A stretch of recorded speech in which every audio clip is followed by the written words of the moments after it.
Hello and welcome back, everybody, to day 9 of the Herstory Online Summit.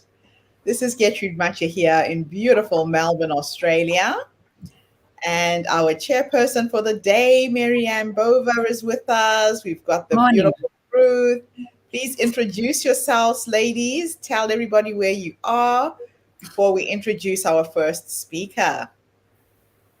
Beautiful. Good morning, everyone at Herstory Circle. My name is Marianne Bova. I'm from Sydney, Australia, and I'm looking forward to being here again to chair for today and hearing all these amazing stories and looking forward to hearing from our first speaker. But over to you, Ruth. Good morning, good afternoon, good evening. For me, it's 10 p.m. I'm in Harare in Zimbabwe, and welcome to our day 9. Yes.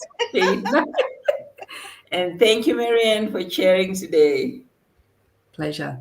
Welcome, Wonderful. everyone. We'll exit the stage, Marianne. It's all yours. Have fun, ladies. See you later. Yay. Here we go. Well, good morning, everyone. Welcome to day 9 of Herstory Circle and ploughing through, hearing some really, really great content and some incredible, inspiring women and men out there that have been stepping up and sharing their stories, their passions, their skills. And we certainly have someone that I've heard speak before. We've got Rachel Cochran from New Zealand. Good morning to you, Rachel. Hello, great to be here. Yeah, what time are you over there? You're before. It's a nice, easy 9 a.m. here. You're the only one around the world that has it pretty good. Rachel's got an amazing story to share, so I'm just going to go in with your bio, and then we'll hear you speak, and we'll take it from there. So Rachel is a health expert. She's getting you to understand things you never thought you would and do things you never thought you could. She wants women to discover that health, fitness, and life can be brilliant when they find and work with their own best way. Her aim is for you to feel extraordinary so you can do extraordinary things. Her mission in life is to turn the industry on its head. Because for far too long, women have been made to feel less than by unmoralistic businesses and popular media portrayals of the ideal body and the ideal life, and who tend to capitalize on the insecurities that creates.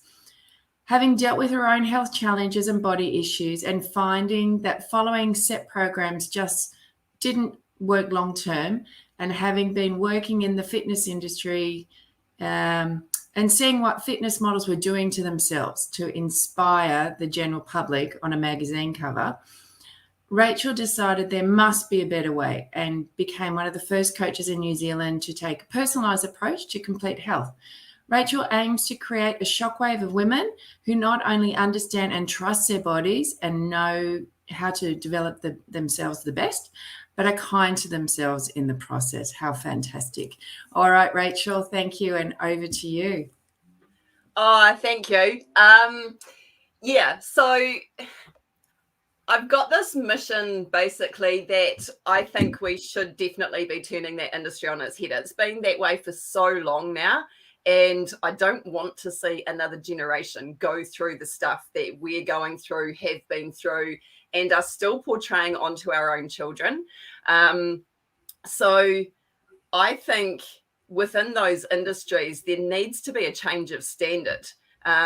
So what I think should happen, whether or not it will, but I think we should start having this conversation, is that any time that a magazine or an influencer posts something, there should be a corresponding photo of them unposed, non-lighted, non-makeup, all of that kind of stuff, so we can actually see the reality. I get the fact that magazines need to sell. My cousin is back when she was in her 20s and early 30s, was one of the most highly used photographic models in this country. She's a stunner. And even she used to look at her photos and say, that doesn't look like me.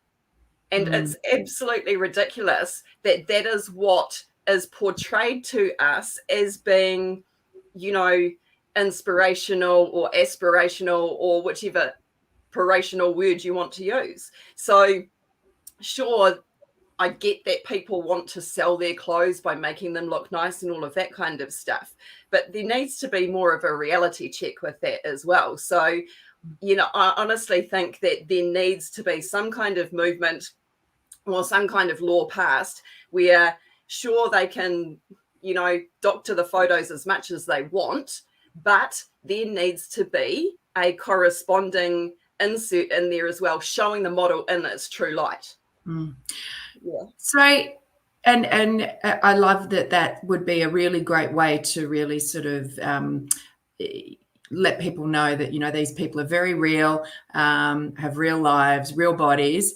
But I'm curious, what made you what was it about this that made it such a passion for you, that drove you to want to create change? Was it something that you bring us back maybe to your personal experience, your own story, and why this became so important to you, Rachel? I think it was when, and this is kind of where all these threads from my life have kind of like intermingled and actually become a thing, and sort of driven this, I suppose, and what I'm actually doing with this personalizing, your health in the health industry and stuff.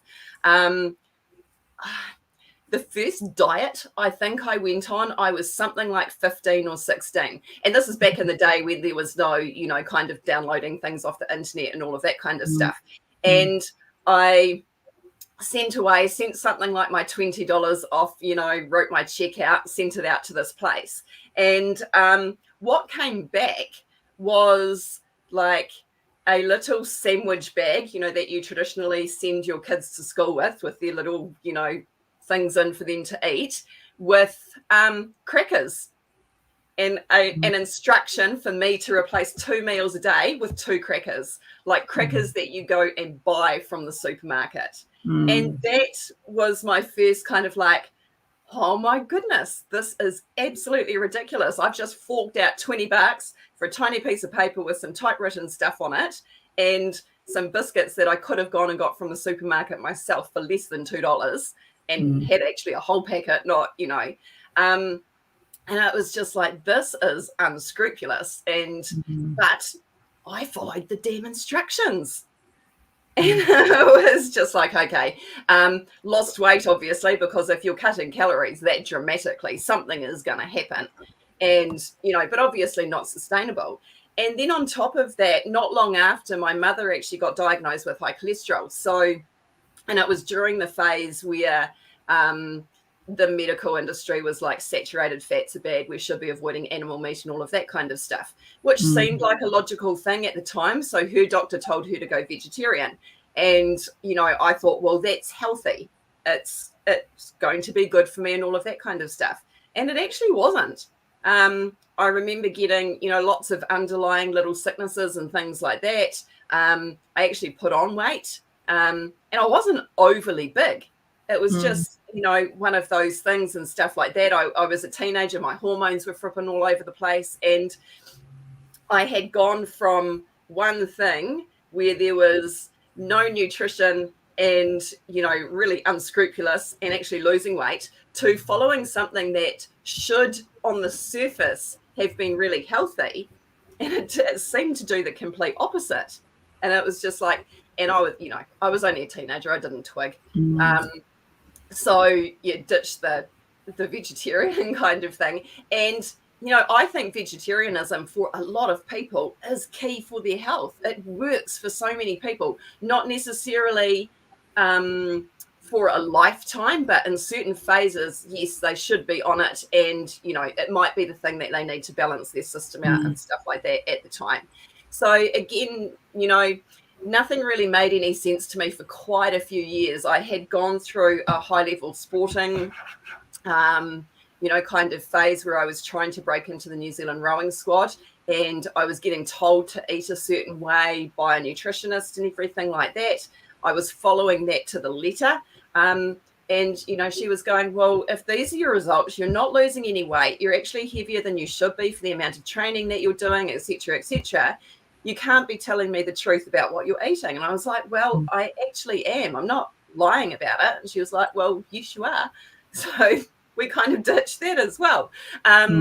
You know, and again, I did not put 2 and 2 together that what they were telling me to eat was just not right for my body. And it was during the phase where athletes should be eating more carbohydrates and all of that kind of stuff. And it didn't make complete sense until after I left the police force, and I actually got reasonably sick there. I got arsenic poisoning.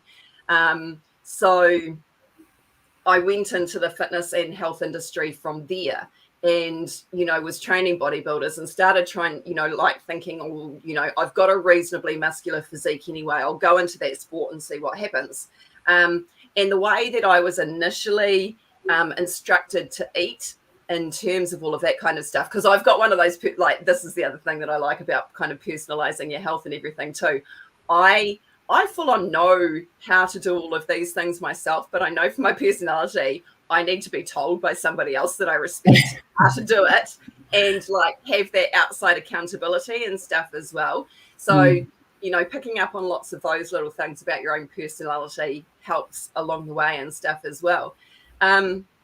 So in that initial phase, it was like, hell, this is actually really working for me. It's doing what it should be doing. And then when we got to the cutting phase, it was just like, oh man, this is going to turn to custard, because I cannot operate on this low a calorie level. It's just ridiculous.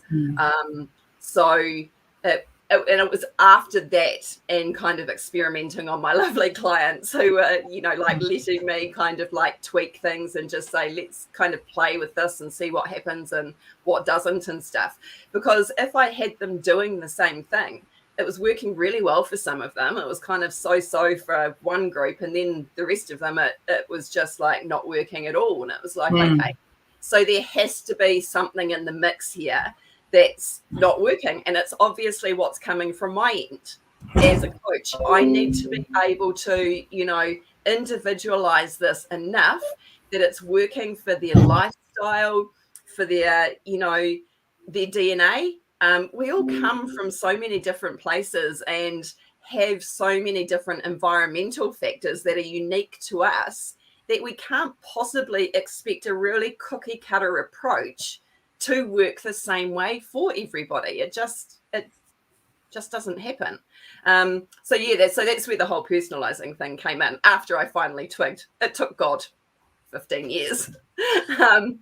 But then it was okay, like, we also need to make this work in terms of their whole life and everything as well. So I use a word, like, I like the word symphony, because it means that we can pay, you know, just like a symphony orchestra, you know, plays, and parts of that band have their own, you know, parts of it will be operating underneath and then parts of it will be shining.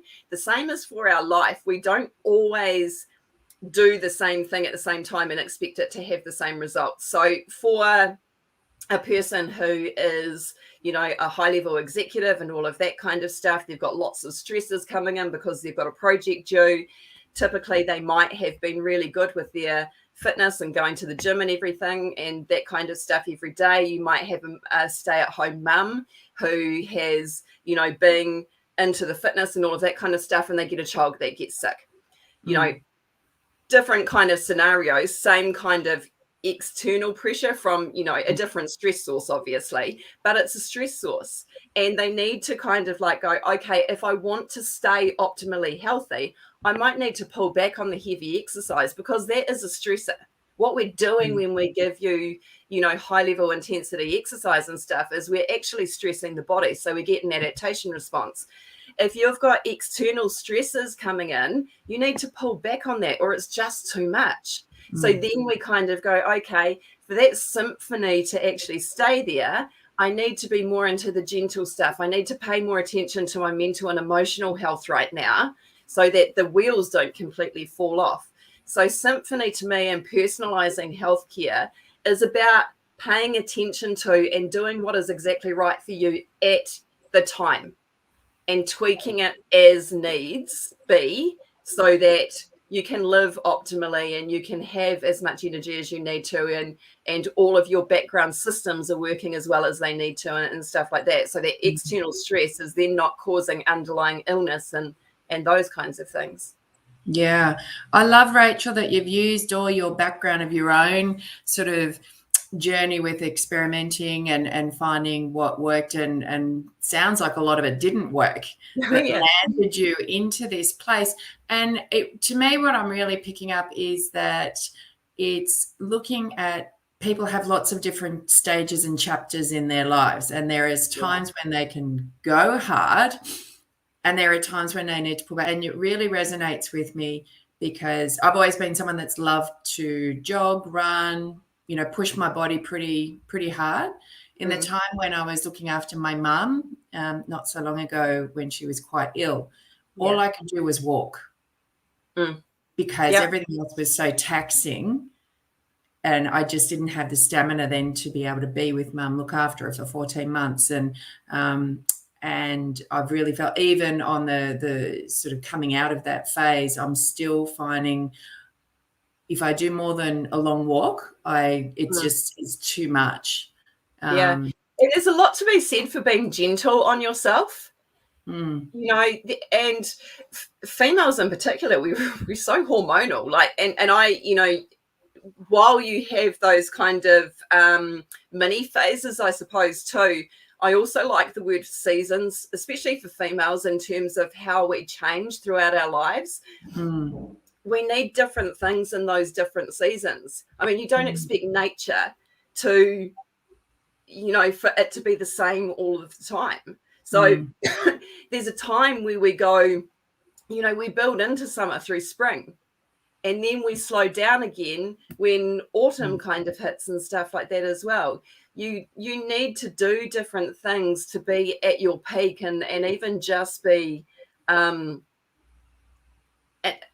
like happy. And I think that's why I called it Happy, Healthy, Fit Female, because I want people to be happy in the process as well.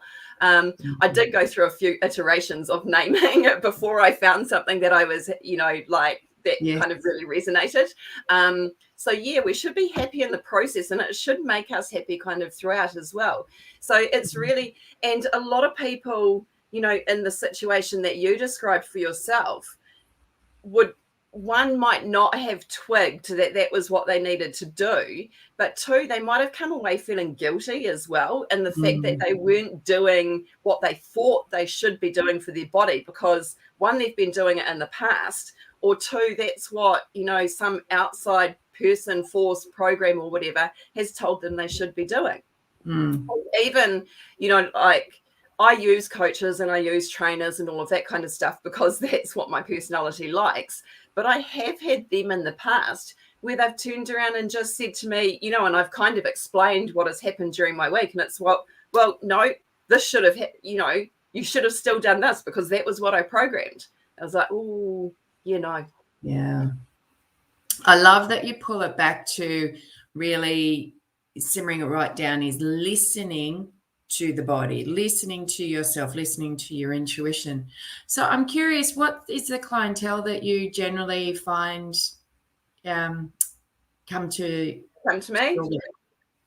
I tend to be, obviously mainly female. I do coach males as well. They tend to be in that fairly typically in that mum guilt phase where I know I need to do some stuff to actually be healthy for myself and to show my children what is actually healthy.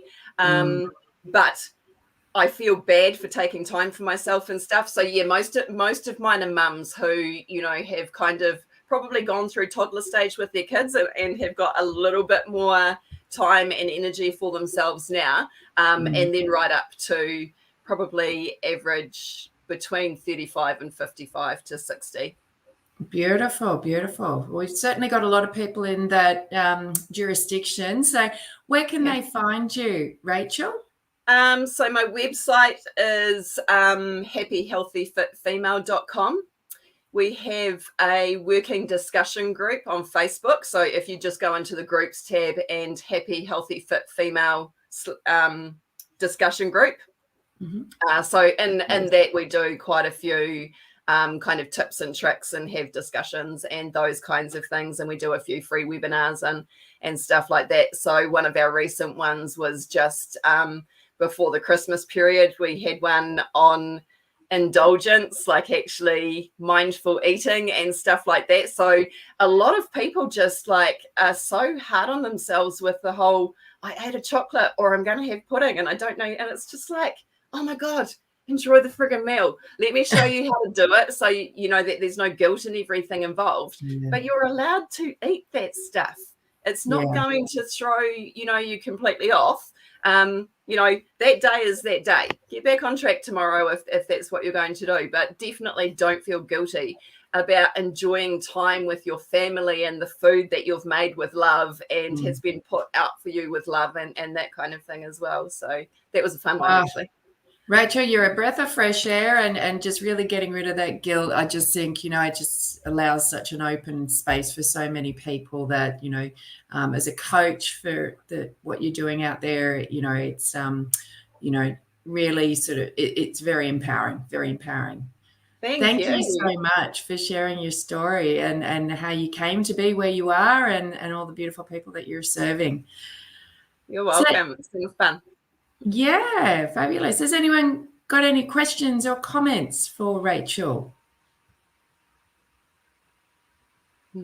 Oh, we need a unmuting. Always have questions. Now, Rachel, I have never been good with exercise. I walk. I love walking. How do you remain so disciplined? For somebody who hasn't had exercise as part of their daily routine, what ideas, suggestions can you give? So first of all, I make the why for that person very particular to them, and it needs to have enough emotion and feeling in it that it triggers something inside. So there's a couple of what I'm going to refer to as mistakes, I suppose, that people make it right from the start, and that it's just like, I know I should exercise. That's, I know I should do something that's going to move my body and that kind of stuff, but they don't make it particular enough to them.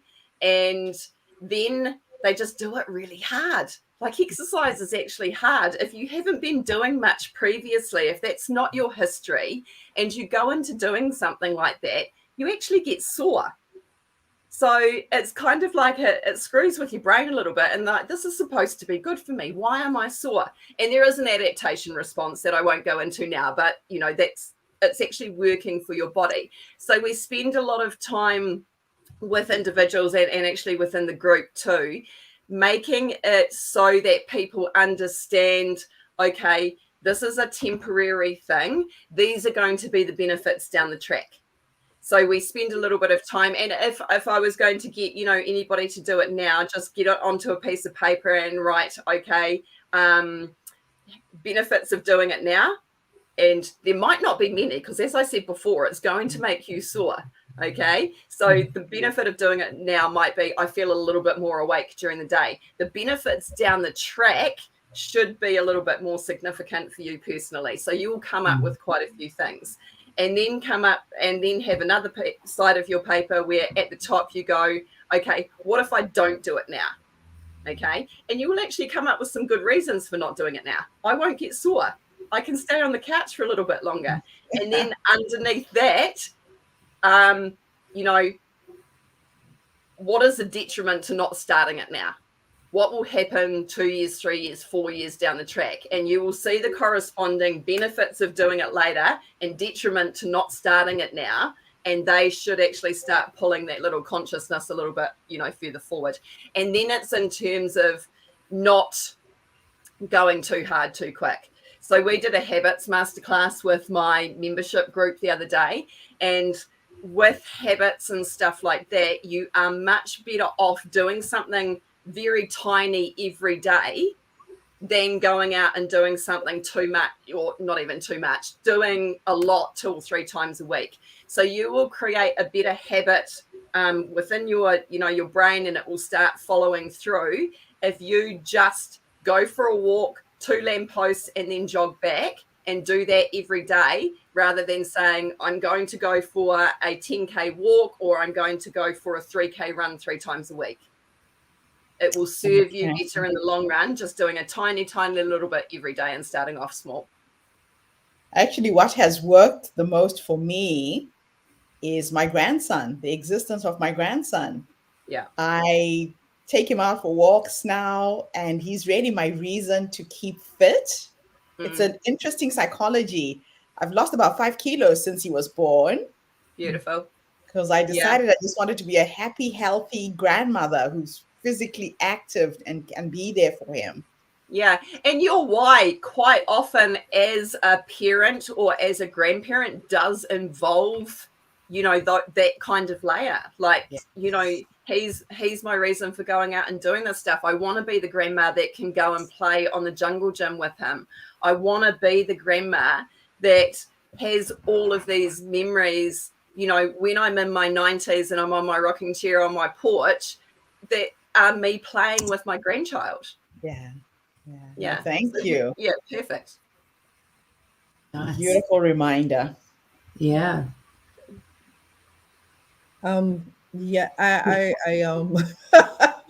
I've reached the age of change, right?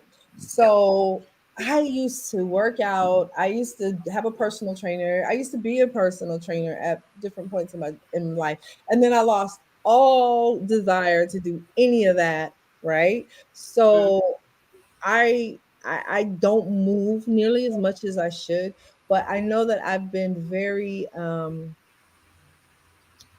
discouraged because I eat well, but all the good stuff that I like now rebels against me. Like I love Brussels sprouts and cabbage, can't eat it. Beans, any of that stuff, it's killing me. But if I have sugar, oh my goodness, and I'm not even a sugar person, but it's like, oh yeah, have some sugar. That won't give you gas. That won't make you sick or feeling things. So I'm just in a stage where I'm really struggling with and confused, learning a new body, and it's upsetting because I just keep, and I know it's all hormonal, but like I get upset because I don't eat crazy, I don't eat late at night, I don't eat fried foods, I don't, but I just keep getting fluffier and fluffier. So and that's part of that, you know, I was talking about those seasons before because I'm like smacking that one as well.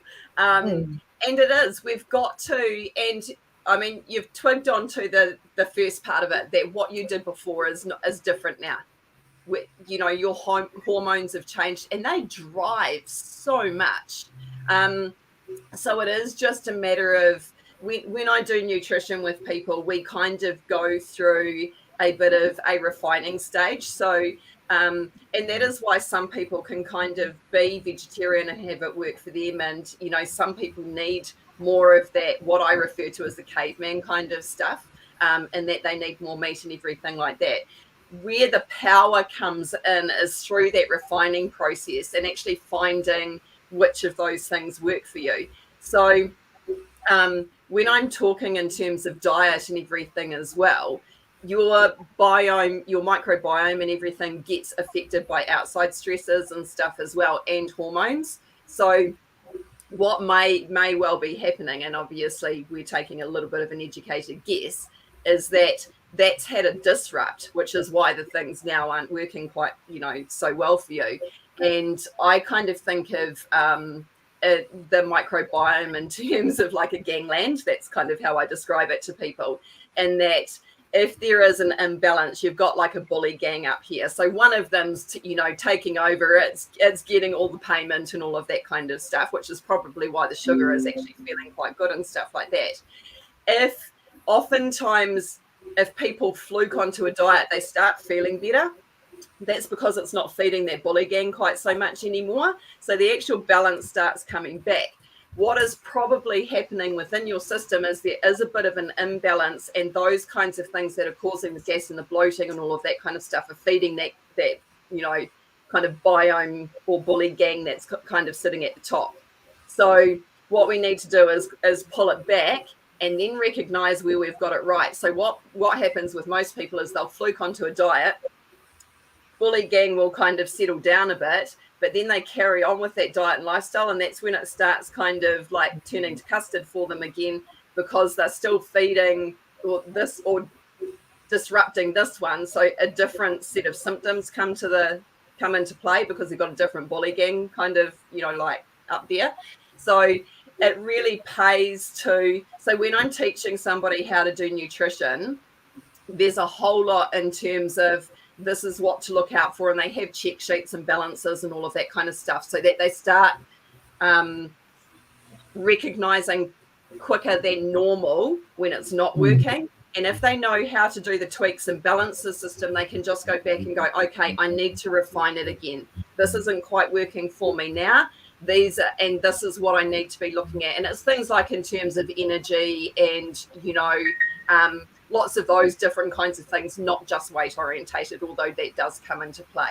So we're looking more in terms of how it is supporting your day to day, because if you had more energy, you would be exercising more, it sounds like. Yeah. Which is, generally common. You don't want to go out and exercise if you're feeling flat. Yeah. This is exciting. I don't want to take up anymore, but it's exciting because I feel like now there's starting to be actually more information geared toward women's health, not based on old things, but actual science and actual understanding that we're all unique, even though we may go through similar processes. So this is exciting. What is your website again? happyhealthyfitfemale.com. And you're actually right. Most of even things like intermittent fasting and stuff work differently on females than they do on men. Especially females that are in that perimenopause and menopausal phase. It's a completely different ballgame in terms of, for a lot of females in that phase, it actually causes a cortisol release, which screws your metabolism anyway. So there is a lot. Dr. Stacey Sims, who is an American in New Zealand, she is starting to do a lot in the exercise field.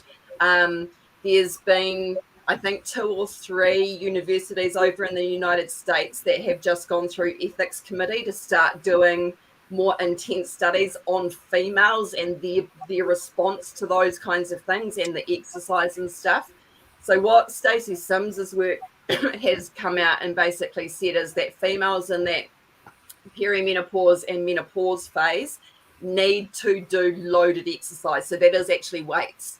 So we need to be doing stuff that is actually stopping the muscle catabolizing. Because when we have, these hormone phases and those stress phases and stuff, it actually eats away at our muscle. And us retaining muscle, especially as one, is going to be good for our joint health, but it's also going to be the stuff that helps Gertrude play with her son on the jungle gyms and gets those stories and helps keep our women that are in their 80s and 90s out of rest homes and operating independently. Because if they can't bend down and pick something up off the floor and put it in their top cupboard and then get that back down again, that is killing their independence. And it's actually the musculature and over and above their actual cardio fitness at that age that is going to play more dividends down the track than anything else. We still don't want to ditch cardio fitness, but yeah. Oh, thank you. That's a good key because, like I said, I used to go to the gym. Now I don't want to. So I guess I'll go lift some weights next week. Just do a little bit every day rather than too much 2 or 3 days and then get all sore. Yeah. And it's great because you're pulling out, Rachel, what the latest trends are, that seem like this must be the thing, and then really bringing it back to that sort of science-based level. And again, sort of, having it tailored to the individual, where they're at stage in life, all that sort of thing. And then, maybe there's a reason why you've pulled back, because on a cyclic level, your body's already ahead of the game. But our minds are just going, but I should be doing this. So it's just, interesting, really interesting. Even in terms of like food and stuff like that, quite a few of my clients that do have really big hormonal fluctuations in that pre-period phase and everything, it's like, okay, that's the time where go and nurture yourself. And I quite often, before everything started fluctuating, it was kind of like, okay, I am going to go and sit in a cafe. I'm going to order the biggest piece of cake and coffee that I can. And this is my time to indulge and enjoy it and not feel guilty about it. Because quite often too, when we're having foods that we traditionally think we shouldn't, we just wolf them down, don't enjoy it, have a guilt response, which again releases the cortisol and stuff like that. And then we feel like we haven't eaten it because it went down so fast and we didn't enjoy it anyway, that it was just like, okay, let's reframe that. It's not going to throw your body out if once a month, when your body is, and it's technically not your body that's asking for it, it's your brain. Okay. When your brain wants something a little bit more indulgent, go and indulge, but do it properly. So then you're not actually, getting that guilt response, and you don't have 10 of them because you feel like you haven't had any because it just didn't even touch the sides going down. Yeah. So true. So true. So valuable. I think we could probably sit here and pick your brain for the rest of the day. And we've got up there that we've got happyhealthyfemale.com. Happy, healthy, fit female. Happy, healthy, fit female. My apologies. Yeah. Yeah. Rachel, thank you so much. Is there anyone else that would like to add before we wrap up? I think it's been brilliant. Thank you. Thank you, Rachel. You're welcome. Thank you. Great. Okay. All righty. So we're going to go on to our next speaker. And we have a video. There we go. Great. Okay. So we have a video coming up for you next. We have the beautiful Tala Artwell. She's from the US. Tala's love of law started at the age of 16 when she began working part-time for Wanda Barnett, a solo practitioner in Jefferson, Georgia. After graduating from the Spelman College in Atlanta, Georgia, Tala applied to over 20 law schools and was denied acceptance to all of them. Determined not to give up on her dream to attend law school, Tala decided to pursue a master in business administration.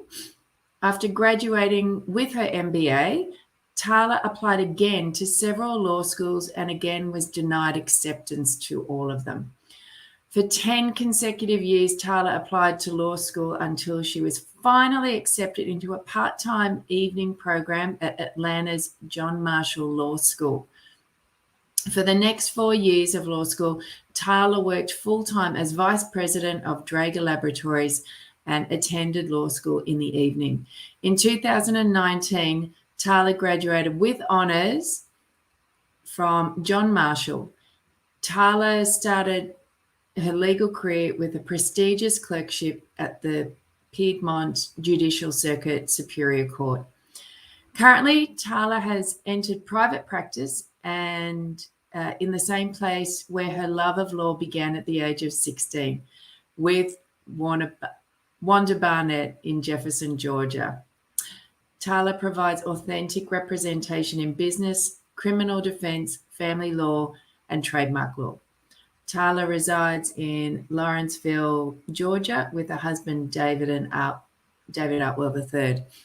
I think we've got a story of resilience coming up here and perseverance. So looking forward to hearing her story. Thank you, Gertrude.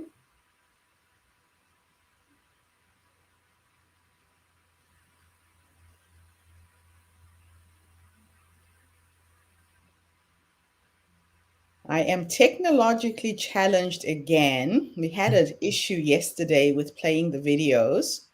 Sure. So I do have a plan B, if you bear with me. Sure. And let me just check. Ruth, are you logged in as me? Ruth? Ruth. I have to be on screen. Hi. Are you logged in as me? Here in the studio? Yes, because I will drop out and restart my computer just to see if I can reset why the videos aren't playing. Yes, I am I came in through the email. Greetings. My name is. Okay, so I'm going to drop out. The video will play. If it's not playing, send me a message on Facebook. It should play because we're logged in on the same account, okay? Okay. So bear with me, everybody. I'm just going to line up the next video, backup plan. The joy of live.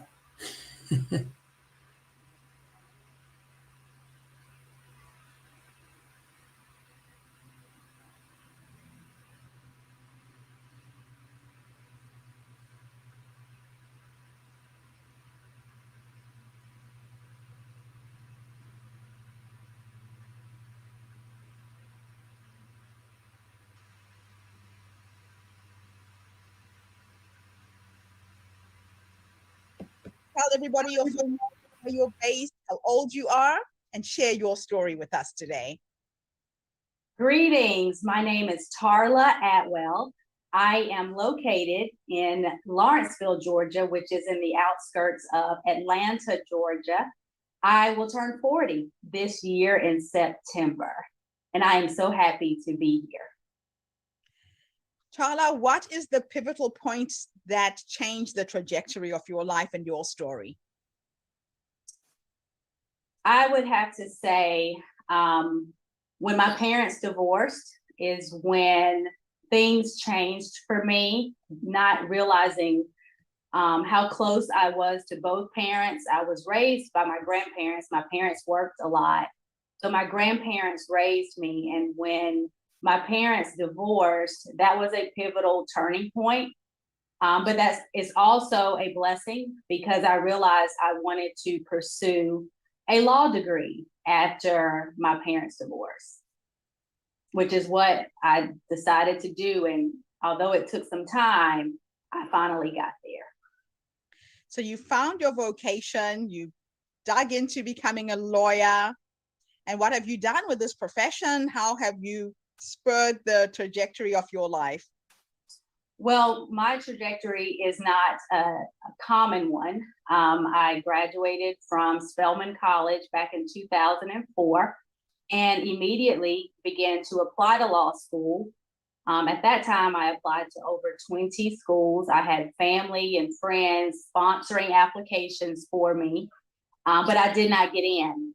So I took a year off, not voluntarily, but I didn't have any place else to go. So I took a year off and really just had some personal time with me. I worked at a small firm in my hometown of Jefferson, Georgia.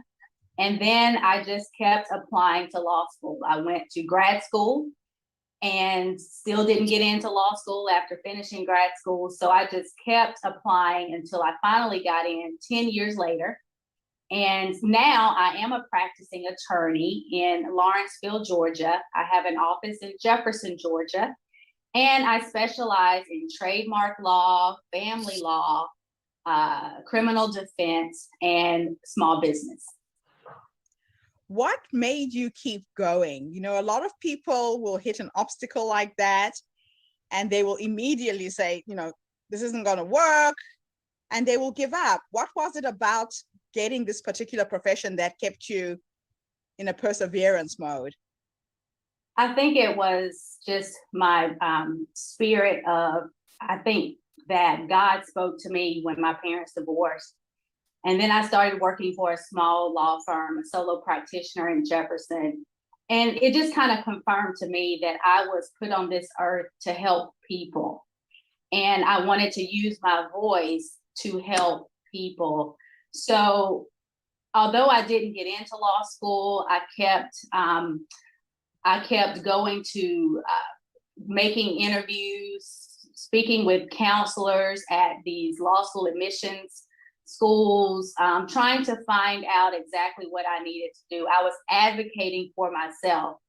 And although they told me that I wouldn't do well in law school because of my low test scores, I just didn't let that deter me. I knew that God had placed on my heart that law school, being a lawyer, was what I was called to do.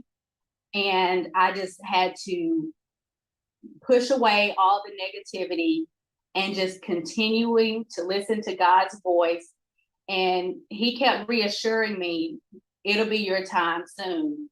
And I just kept going from there. I really relied on my faith and my family to keep me motivated to keep going. That's just incredible. Not many people get to do that. So which area of law did you specialize in? Where are you working now? So I have an office in Jefferson, Georgia. It's actually the same law office that I started working for at the age of 16. So the attorney is Wanda Barnett. She had hired me as a secretary back in high school, and she and I kept in touch. So she was a great motivating factor for me to just keep going, keep applying to law school. And as soon as I finished law school, I did a clerkship with Superior Court judges. And then she called me and she said, I need an associate. So I am back in the same law firm, the small law firm where I started my love of the law in Jefferson, Georgia. We are primarily family law, trademark law, criminal defense, and business law. Wow. You know, that's the importance of having these mentors, having Yes. other people who've gone before us Yes. to help guide us, to help support us, to help enlist us in holding on to the vision. What are you doing now to do the same thing? As far as program?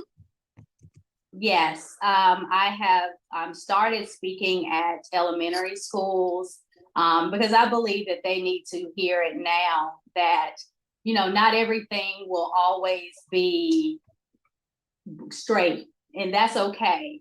I'm also a children's choir director, so I have been mentoring my children's choir at church pre-pandemic, that they can do whatever they put their minds to doing. So I definitely try to share my story with everyone that I'm in contact with.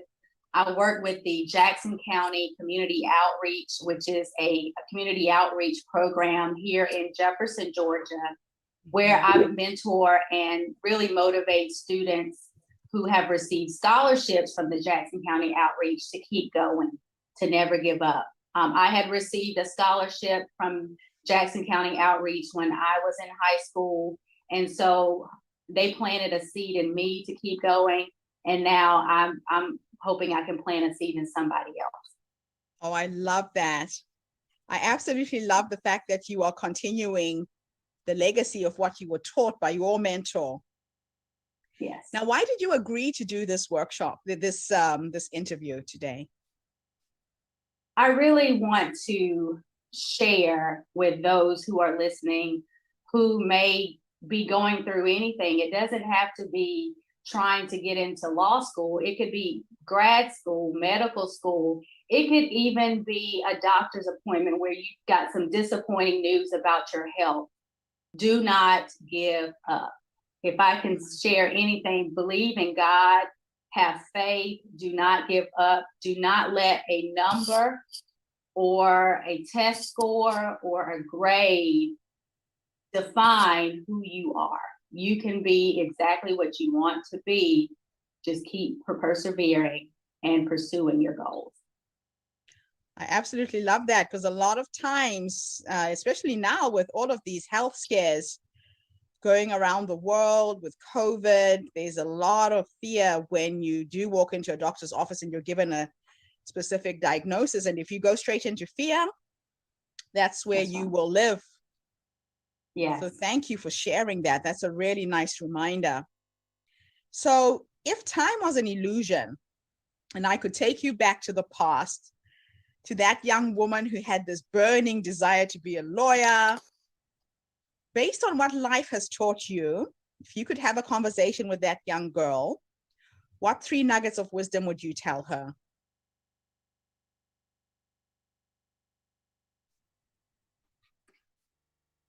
Wow, that's a deep one. If I can tell that little girl, It's okay to cry. Rely on your family to get you through and keep going. Oh, Because I I had a lot of family and friends who supported me, and I didn't want to cry in front of them, but I was crying a lot. Every time I got that discouraging letter from a law school denying my admission, I cried. And I would tell that young girl, it's okay to cry. It is okay to cry. Wow. That's just beautiful. Yeah, because a lot of times as women, we just try and be strong, right? Right. And we just suppress all of those feelings and those emotions. Yes. And crying is not a sign of weakness. That's right. I actually use my tears as a valve to get what's inside me out. And I think, like you, it's a very, very healthy thing to do. So now let me take you to your future. Okay. And we're going to sit with the older you now. Okay. At the age of 100, sitting in your rocking chair, surrounded by your children and your grandchildren. If you were to have a conversation with that older woman who is you, based on how you have lived your life right now, what would you say to her? Every day is a blessing. Live your life to the fullest and try to help someone along the way. And, you know, just enjoy life, taking it one day at a time. I love that. Thank you, thank you, thank you, thank you so much for this amazing interview. Thank you. It is such a pleasure to have you as part of our tribe. I am hoping that your message is being heard by women, young and old, from all over the world. You know, sometimes there's some older women who want to change careers. They're fearful. They're thinking, oh, at this age, I can't really do anything new. Don't give up. I think that is the moral of today's interview. Never give up. Yes. Yes. Keep your eye on the goal. Keep your eye on the vision. And anything you want in life can become reality if you believe it, but it has to start with you. Yes, absolutely. So thank you so much for this. Thank you, everybody, for tuning in. I will be back again tomorrow with yet another amazing interview. Have a fantastic day wherever you are in the world. Bye for now. Thank you. Bye-bye.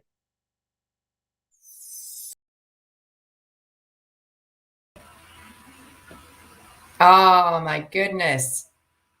Tala, wherever you are, I hope you're watching or you'll see this on the replay. What a seriously powerful interview with Gertrude. I have to say, for me, what really stood out was obviously perseverance, but it's advocating for yourself. Not waiting for someone else to, you know, pour belief into you, which is of huge value, but having to advocate for yourself. And to see that everything ended up coming full circle. But she would have never realized that had she not just kept going. And you often hear this in scenarios of men, you know, it's sort of very much in their sort of domain to, you know, never give up, keep going, keep striving. But to hear it from a woman and for someone that is, you know, reaching for you know, a big goal in law, I think it's really important that we hear these stories from women as well, that it's okay to keep going. It's okay to have that drive. It's okay to pursue that dream and to listen to that voice that she paired up with her faith, that she's meant to do this. So it wasn't about questioning that. It was just hearing the voice and just keep going. It's I'm not having this desire to fall flat on my face, but she had to keep going, and that it's okay to cry. How many times do we, you know, I shouldn't be crying. Maybe this means it's wrong. And now she looks back and it's okay to cry. So I love that. Tala, thank you so much. That was really powerful for me. And certainly on my own personal journey, I really appreciate hearing that your story, and look at all these amazing people that you get to serve now because you decided not to give up. So, yeah, powerful. Thank you. Great. And I throw in my 2 cents worth before I drop out of the call and try and come back in. Yeah. Yeah. What I loved about her presentation was how, as women, we think that when we reach a certain age, we can't achieve. A couple of weeks ago, when I was pitching the app for Herstory, I was in a state of absolute panic. I was talking to my son, so they were coaching and mentoring me online, helping me with the speech. I had to do a 3-minute pitch that won this $20,000 first prize, and now we've got $1 million investors investing in Herstory. And one of the things I did was, and Ruth will laugh about this because she knows the story. I brought out my hair dye and I dyed my gray eyebrows. I dyed my, touched up the edges. And then it was an organic dye made out of henna. And when I went into the shower to wash it off, it all came off and the grays were still there. Oh, no. But I remember saying to my boys, I'm going to be competing with kids, millennials, 20-year-olds, and I'm 54. There's a 54-year-old woman who thinks she can go into the tech space. And my older son said to me, Mom, you've got this. You've got this. You'll probably be the best presenter in the room. Just do you and have fun with it. And so we have to hold on to our visions no matter what stage in life we're at. And knowing that we can break every single barrier that's in front of us. And the other thing that really stood out about me being in that room was, one, I was Black, I was a minority. 2, I was a senior. And it gave me an edge. It actually helped. So never give up on that dream. I'm going to leave you guys with that and then try and come back in again. So Ruth, you have to hold fort. Hopefully the connection doesn't drop. If it does, just click on the link and you'll come back in again. All right. I'll see you guys soon. I love it. So for me, it was the 10 years. The 10 years that she kept applying and being turned down for 10 years. Did you say that, yeah? Yes. Yeah. And that's amazing. And her ability to bounce back or to keep holding on to her dream and a vision and say, I am going to be a lawyer. This is what I want. I want to help people and I'm going to do it. And that's amazing. Such tenacity and such persistence. I know that, when we get lots of closed doors or we get lots of no's, then we give up and we pull back and we say, maybe this dream is not for me. But for her, she knew exactly what she wanted and she went for it. So Tala, great presentation and great work you are doing. Thank you, Marian. Yeah, brilliant. Tiffany, would you like to add? I have a combination between Gertrude and what Ruth was saying, like literally the tenacity.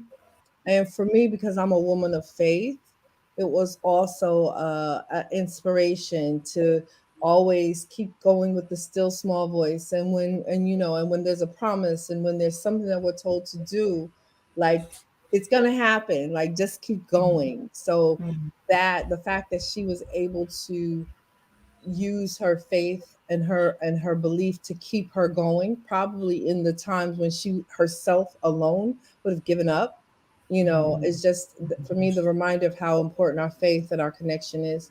And then also with Gertrude saying that we're coming into a different space, right, with all the technology and the cryptos and the NFTs. And I have 3 grown children, so I literally sent them links to some classes the other day. I was like, look, I can't be the only smart person in our group. I need you guys to learn the NFTs and cryptos. I have too much stuff in my brain for me to learn it, right? But then I took a little piece and I'm like, no, I'm going to learn a piece of this, right? It's not too late. Like, it's not too late. Even though I really don't want to put anything else in my head, but it's not too late. Like, just understanding that it's there's still time to get to make that discovery, still time to stand out, still time to make an impact. So that's what I took. But it was a very good presentation. Beautiful. I love that, Tiffany. And there's the sort of when we die, we still have a certain amount of brain capacity that we've never actually tapped into. And so this idea that we buy into that, I can't really learn anymore. I'm sort of stagnant. I haven't got any more brain space. It's just more what we tell ourselves, because there is so much potential. And so for us to buy into, I'm actually just interested. It doesn't mean, I even have to do anything with the information. It's just actually that desire to learn, that desire to take in new information and be curious still about the world. I think that, I think what's kind of rising up as a little bit of a theme is that, it's age isn't a barrier. It's actually a plus. And the other thing I take away too is Lisa Nichols, obviously a very well-known speaker, she talks about when you have a dream and holding on to that and certainly using faith as something as your anchor to keep going, is when everybody else around you is naysaying what you're doing, give up, what are you doing? Get out of your head. No one else got that dream. It came to you. So you're the one that's actually got to be responsible for making it happen. And certainly, I was even having a conversation with my husband last night, and I'm blurting out all these things that I want to do next year. And it came out in a very jumbled way. And I probably didn't pitch it in a way that could be well received. And he's totally dumbfounded. Like, what do you want to do? And I have to trust that that's been on my heart. And those are the things that I can bring to life, no matter what other people's perceptions around me, because otherwise it would have never been given to me. So then it's my responsibility and anchor myself into whatever it is. It's whether it's faith or self-belief, whatever it is, to keep you going. So I love, and she's just an absolute raw case of total tenacity and perseverance. Love it. Great. Okay. All righty. So we'll move on. We've got our next speakers on. We have a video presentation. We have two lovely ladies. We have Alexis and Karen Torr. So Alexis is a co-CEO of Alexis J, a direct-to-consumer jewelry company. Before Alexis J, Alexis had several roles in finance, including Dial Capital, Alwyn Management, and JP Morgan. She graduated in summa cum laude from Washington University in St. Louis with a Bachelor in Business Administration. Karen Torr is the co-CEO of Alexis J and founder of Madison 501. Karen founded Madison 501 to manufacture jewelry for designers and stores, and now leverages the infrastructure she built to provide designer jewelry at wholesale prices to everyday consumers. Karen founded A Cure in Our Lifetime, and she has raised over $3 million for Breast Cancer Research Foundation. So really look forward to hearing their presentation, and I'll hand it over, I think, to Ruth for the video.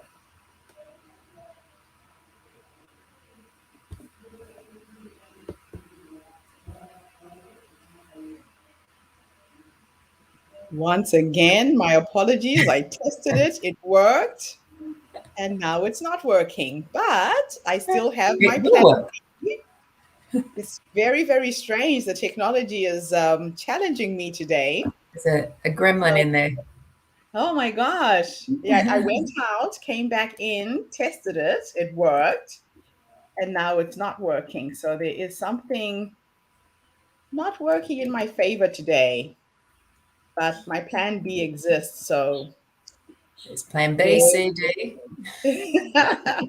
but while I'm lining up the video, I might as well just share that Alexis and her mom have now taken on the Herstory movement, and they're helping us create a line of jewelry that we will be releasing next year.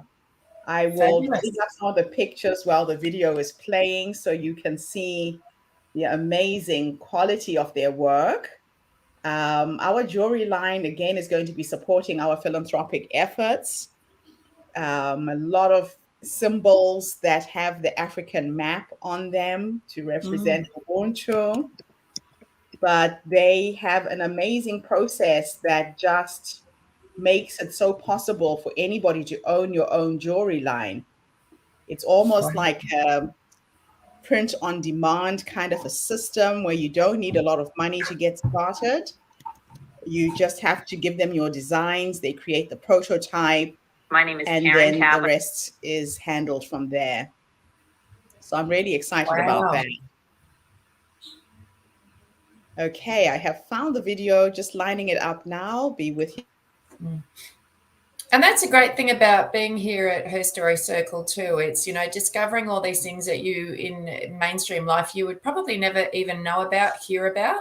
And, you know, it's great to be sparking ideas and connecting with people around the world that you wouldn't have ordinarily made those connections. So I think it's a great place, you know, that sort of sparks new ideas.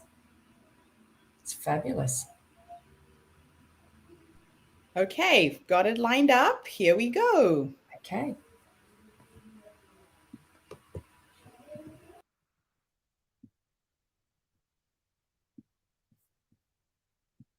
Tell us your full names, how old you are, and share your story with us today.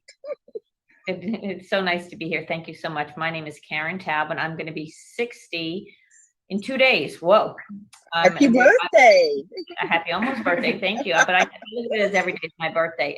So we're based, I'm outside of New York City, and I'm sitting with my favorite daughter. I'm Lexi. I live in New York City, and we are excited to be here. Thank you for having us. It's a good thing you don't have another daughter, Karen. She'd be jealous at this point. No, I know. So where does your story begin? Well, my story begins that my father was a manufacturer in the jewelry business, and I loved being with my father. It was just the greatest experience. And I spent most of my high school summers, my college summers, traveling around the country, calling on retailers, attending trade shows. And my vision was that I would go into his business one day, which I was fortunate enough to do. And I don't know, probably like 7 or 8 years into it, my dad was turning 70. He told me he really wanted to retire, and we had an offer to be bought by another company, which we sold it to. And I was fortunate enough to stay on with them and develop lots of different other businesses and became partners with them in these other businesses. And I'd say it was about 10 years ago. No, it was less than 10, like 6 years ago. I had just an epiphany. I was on a vacation. I was walking on a beach, and my phone kept ringing from my office, asking me questions. Where's this? Where's an ear nut? It's really silly questions. And I just thought I have to figure some way out of doing this way so that I'm only responsible and answering to myself. And we were fortunate over the years to have built this business with a partnership with a factory in Thailand, manufacturing exclusively for designers. So someone would design a piece of jewelry, they would give it to us, the designs, we would manufacture it in Thailand and then deliver it to them in the States. So I was fortunate enough to purchase that business from my partners. And I've been doing that on my own for quite a few years. And I have to say, probably like maybe 2 years ago, Lexi's boyfriend had asked if he could have a pair of earrings made. And he sent me like a picture of something he'd seen that was retailing for $1,600. And I said, sure. I thought, and I knew that it wasn't $1,600, but he had no idea. And when Lexi was given the gift, she said she felt so badly because he bought her the earrings that were so expensive, along with a lot of other things. And I had to be honest and said, those earrings really weren't very expensive at all. They cost a fraction of what that, the retail was. And Lexi said that there's an opportunity here and we need to do something. So we started paddling around in it. And of recent, I'd say like this last 6 months, Lexi decided she wanted to take this very seriously, and she was working in a finance position and really delved into the other side of it, the social media, the web, everything, all the things I know nothing about. And really developed we've gotten tremendous traction. So officially, awesome. And this is really crazy, but today is her first official day of no longer being employed, and she's self-employed with me now. Oh, how wonderful. So you followed in your grandfather's footsteps, your mother's footsteps. So the legacy continues. I joined the family business and quit my job last week. Oh, wow. Kudos to you for doing that.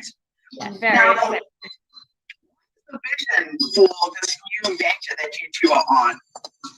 So the vision for the venture is to be, jewelry pieces are so marked up right now because it goes from a manufacturer to a designer to a store and then to the consumer, and we're manufacturing for the designers. So we thought, why are our customers going through all of these middlemen? Let's just cut them out. So now consumers can get designer pieces at wholesale prices. And a big part of our mission is to give back to the Breast Cancer Research Foundation. So 1% of all of our profits go to the Breast Cancer Research Foundation. Wow. And so why in particular breast cancer? Any reason behind that? Yes, unfortunately, yes. We moved, a very dear friend of mine who coincidentally was pregnant and delivered her daughter 2 days before Lexi was diagnosed 3 months after she delivered Sloan to have metastatic breast cancer, and she died 20 months later. It had a huge impact, of course, on, their family was just terrible. And it also really had a huge impact on our family. Our lives, I think would have been very, very different. We were very fortunate to consider them our family. It's actually Al's 75th birthday today. I didn't know you know that. And so we, as a parent, I wanted to make sure I wanted to make a difference, and I wanted my children to know that we were going to try and make a difference. So this wasn't going to happen again. And unfortunately, my sister-in-law was diagnosed, and because of the resources and the research, she managed to stay alive much longer than my girlfriend did. So we're committed to helping anyone we can. Besides raising money, we're very involved on a one-on-one basis. We get calls, frequently from people that have bought the pink string bracelet on our website, and we just say, like, give us a call, like maybe we can give you some help, some advice. And we've spoken to many women and family members that are scared, and we can offer some insight and help them kind of defray that terror that's there. Yeah, and that's the thing, right? The C words just evoke so much fear and terror in people when you get that diagnosis. And the best thing is not to go into fear. I was talking to somebody yesterday who said she went online and started doing all this research, and it just heightened the anxiety behind what she had been told. Well, oddly enough, I was diagnosed with breast cancer, I don't know, it was probably like 10 years ago. And so I know what the steps are personally that I lived through with other people now. So I feel like I think I'm a very rational person. So if this woman who called you wants to speak with anyone, please give her my telephone number. I'll definitely do that. So let's take this as an opportunity to talk to somebody else who might be watching us right now online. They've just come back from the doctors. Give us some steps, some advice. What would you say to somebody like that? Don't be scared. It's going to be okay. It definitely is going to be okay. And, you just have to align yourself with the right doctors, and you have to have a positive attitude. And I think keeping your life as normal as possible is of the utmost importance, so that while you've lost control over your medical condition, you want to keep control of the rest of your life. So it's a choice you get to make, right? They say that anxiety and stress is normally based on us living in a future that may or may not happen. Yep, exactly. And you stop living in the day and being present in the moments that you do have. Yep. The human mind can take you to very, very dark places. Yep. So as entrepreneurs, why is it important for us to remember to give back? Well, I mean, it's not just as entrepreneurs, it's as human beings that you should be giving back. But in terms of entrepreneurship, I think the greatest thing is for women to be helping other women. Nothing against men, of course, but I do think, you know, helping someone else who's trying to get off the ground and change their life. It's first of all, it's the most wonderful thing for someone to change their life and for you to be able to help and have input into it. Yeah, they say that when you give to someone else, you're actually giving to yourself. I find it's my biggest joy. My grandmother used to say that this universe is like a giant bank, and you have to keep depositing good deeds. And they do come back tenfold from the most unexpected places. It might not be the person who helped you, but somebody else. It's got a ripple effect, I think. That's right. Our favorite piece to sell, the one we're happiest with, is our pink string bracelet. Even though we don't get any of the profits, we know we're making the biggest difference with it. Love that. So now working as mother and daughter, it's an interesting dynamic. Well, I do it. I think we have very different personalities, and I think the most important thing is I think we respect each other tremendously. I mean, I think yes. what Lexi knows how to do, I would never in a million years have the capabilities of doing it, and so I'm so impressed that she is capable of doing all that she does, and she loves learning. So it's so much fun. You know, I think it's important to have hobbies or something to share with your children. We have another child, our son, but he's not the favorite child, obviously. And you know, my husband has all these years shared sports with him. And I think in some way, Lexi and I have always been so connected and enjoyed being each other's company. But this is just the greatest. I mean, we talk nonstop and have just banter back and forth all the time. So it's great. And we're lucky to have very complementary skill sets. She's the salesperson, if you couldn't tell from the operations. Yes. So you kind of bounce off each other, but you have your strengths and you complement each other's weaknesses from what I can hear. Yes, we do. So for any business, I think that's what you need, right? Yes. You need to bring on board in your team the people who complement your weak spots. Yes. That is just wonderful. So now let me take you guys into the future. Let's say 100 years from now, somebody is writing an article about this amazing organization that you've created together. And you're sitting in your rocking chair, Karen, and Alexa still probably sitting there holding mom's hand. What would you say to the future yous in terms of what you're trying to create with this organization right now?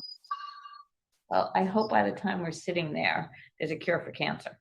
I knew that was going to be her answer. Yeah. So Lexi and I'll be rocking. She'll be, you know, and we'll be so happy that we made a difference in people's lives. So that's really what, you know, this is all a vehicle to do something and have fun together while we're doing it. I love it. It's really important, I think, to wake up every day and look forward to what you have to do. And, you know, while Lexi had the most wonderful opportunities at what she did and the companies she's worked at are just really special. I think I wake up every day, even though I know I'm facing problems, and now Lexi gives me my list of to do every day.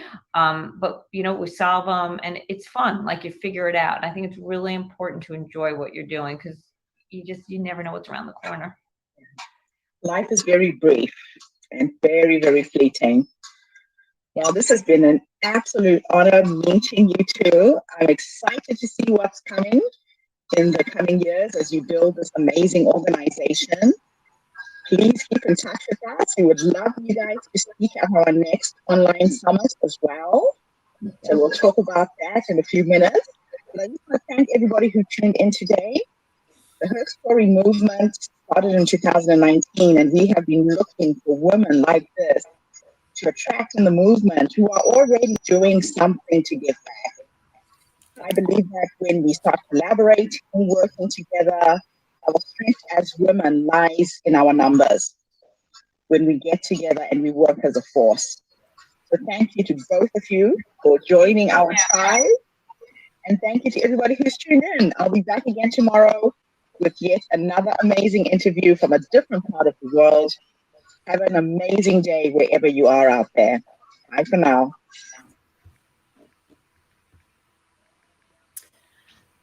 Wow. What an incredible, I think it's wonderful to actually be seeing and hearing from entrepreneurs that really represent the sort of the new wave of entrepreneurs that are absolutely there for service, for giving back. And I love that it's a mother-daughter team. And it sprung from those early steps of when she used to be working in there with her dad. And that it was a seed that was planted then, and it's now got this beautiful generational flow-on effect. And I'm so touched by watching that, and it's sort of paying it forward, showing people how it's done, and with heart and soul. And it's beautiful to see so many entrepreneurs around now that are getting so much more. Light To them, gone are the days for the entrepreneur that they're all in the game for them and what they could achieve just on that personal space. But it's really about showcasing what entrepreneurship has a capacity to do for not just themselves, their business, but for the community at large. So it was beautiful. Excellent. I'd love to share the jewelry line for the Herstory movement. Yeah. So this is what's coming up. They have designed a bracelet and earrings. Gorgeous. We're looking at rings,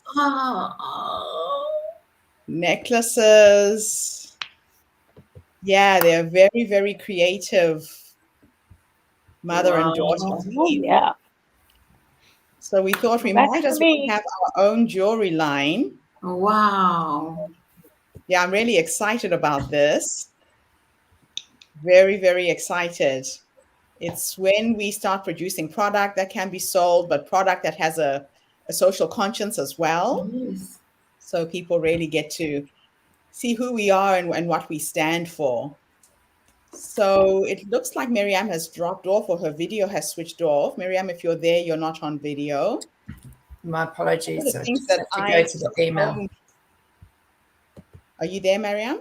I am. Sorry, just have to okay. Bump out for a second. Sorry. Yes. The biggest take home that I got was I just love the fact that this is a mother and daughter team working together to make this happen. How cool is that for you to be able to work with your own daughter and help her on a mission like this, but also their giving back aspect to their business. So they actually have a bracelet that has the pink diamonds on it, and they sell that as a fundraiser for cancer research. Again, like you said, Miriam, people going into business, not just for themselves, but finding ways that they can give back to society and to the community as well. That was awesome. Back to you, Miriam.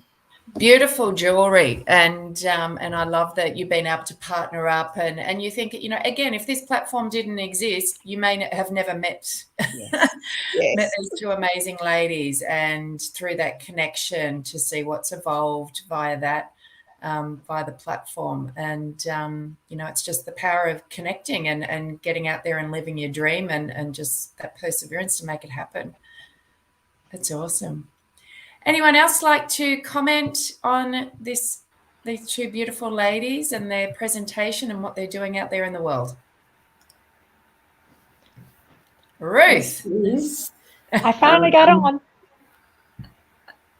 Hi, Andrea. Welcome. Hello, everybody. I've been trying for 2 days to hook up with you ladies. Anyway, that was really cool because my first business was in Manhattan in New York City. I was 20 years old when I opened my first restaurant. And my husband and I, ex-husband and I, we had a goal to be millionaires in 5 years, and we accomplished that because we had a very, very small place, not even the size of my living room. And then we went with 5 tables, and we went to go to Austin, Texas, where we opened a place that had 40 tables. So, and the minute I signed on the dotted line, we were millionaires, and it was awesome. But it was very hard work, but it was wonderful because we were located right next to the university, and that place still exists 40-something, 8 years later. No way. Wow. And I did stay in the restaurant business for quite a while. It was something that I was also family driven. I grew up in the restaurant business from 10 years old, and in the end was running my family's business after I had my own. Anyway, never mind. But that was awesome. So it's wonderful to see a mother and daughter team up with and continuing the family business of her father's with the jewelry and having the opportunity to be so successful and so creative together. And their passion for and working, giving back for breast cancer. I have been very blessed myself, knock on wood, until today. I have not had any of those kind of issues in any part of my body.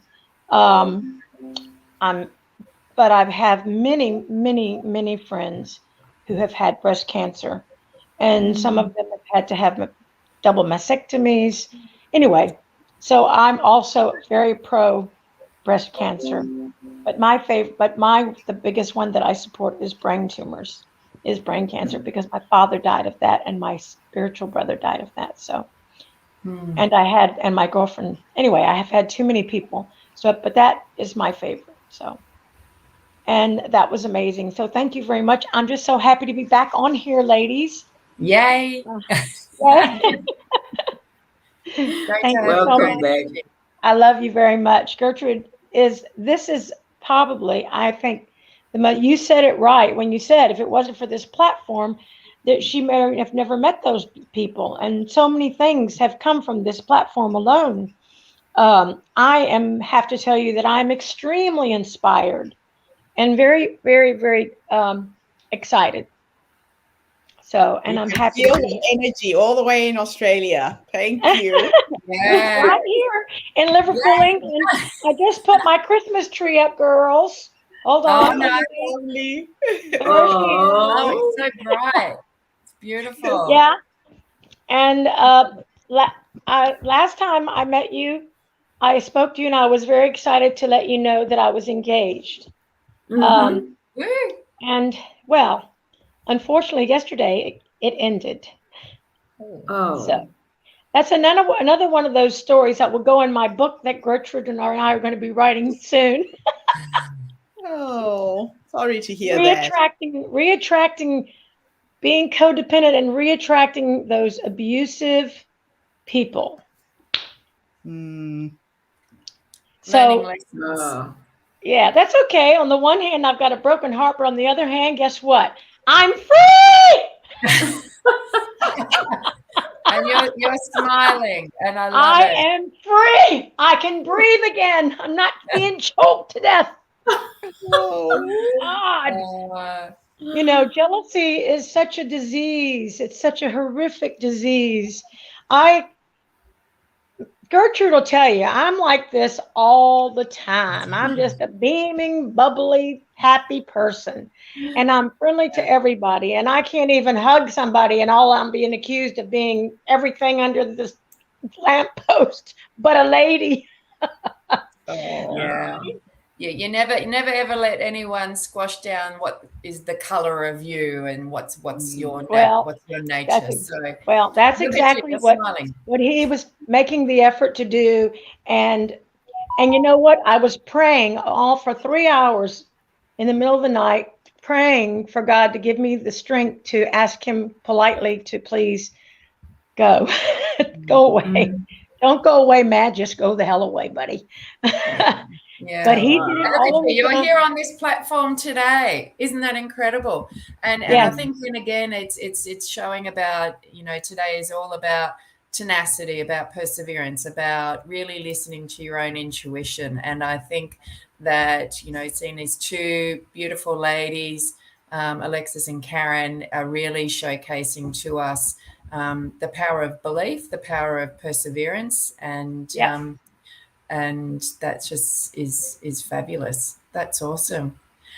Anybody else like to comment on today's presentation with our two lovely ladies? I'll just say really quickly, what came up for me is how much we as women, when we operate in our function, how much we are able to do. We, by nature and by design, are multipliers. You give us anything and we're going to make more of something, And so the fact that they took those lemons and they made margaritas, they made lemonade, they made mimosas, they made orange juice. It's really amazing what we can accomplish, and what I think somebody used the word, how resilient we are and what we can overcome and create when no matter what we face, that we operate in our function and we multiply and we come up with solutions, and we collaborate and work together. So I think it's beautiful that she gets the opportunity to work with her mom, but also that collaboration came from Gertrude's collaboration, which comes to another collaboration. So it's a gift that keeps on giving. Yeah. Fabulous. Awesome. And through this connection, there's books that, we wouldn't have never known about before. We've got authors, we've got coaches that are just doing such great things out there in the world. We've got jewelry, we've got clothing lines. Like, you name it, we got it all here. And I just think otherwise we would have never known about these connections. So it's awesome. Great.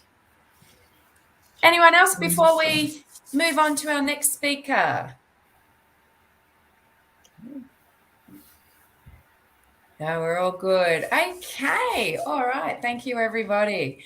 So we are going to move on now. We have our lovely, please let me know, Sadie, am I saying it correctly? Sadie? Lovely to be here with you. Just going to read out your bio. And my apologies, I need my glasses. Sadie Saar, you have gone to the Wayne State University and Mangrove College. Sadie is an award-winning social justice advocate, a human rights activist and curator with equitable practices through lived experiences.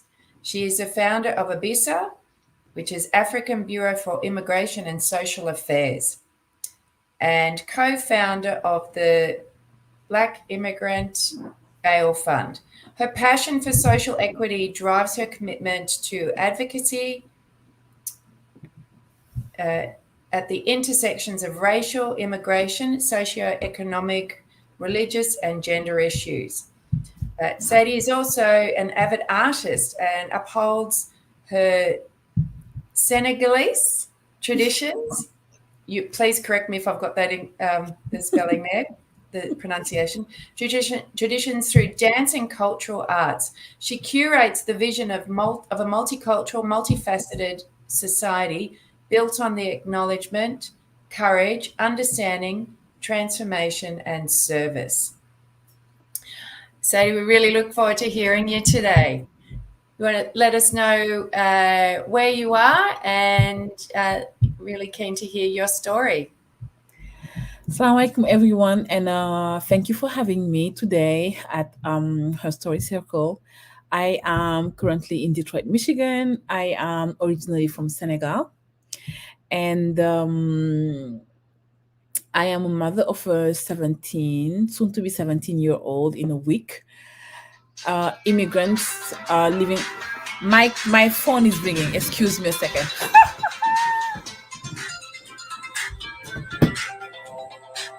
things that you don't plan for. um, I am an immigrant right organizer, and I live in Detroit, Michigan, in the United States. I have been here for 18 years now. And today I just want to share about going into a field that I was not really expecting myself to be, which is the field of advocacy and human rights activism. When I came to the US in '03, I came from France, where I finished my studies. And when I come to the US, I find out that there was a whole different slew of challenges that women and immigrant women, Muslim immigrant women especially, had to deal with.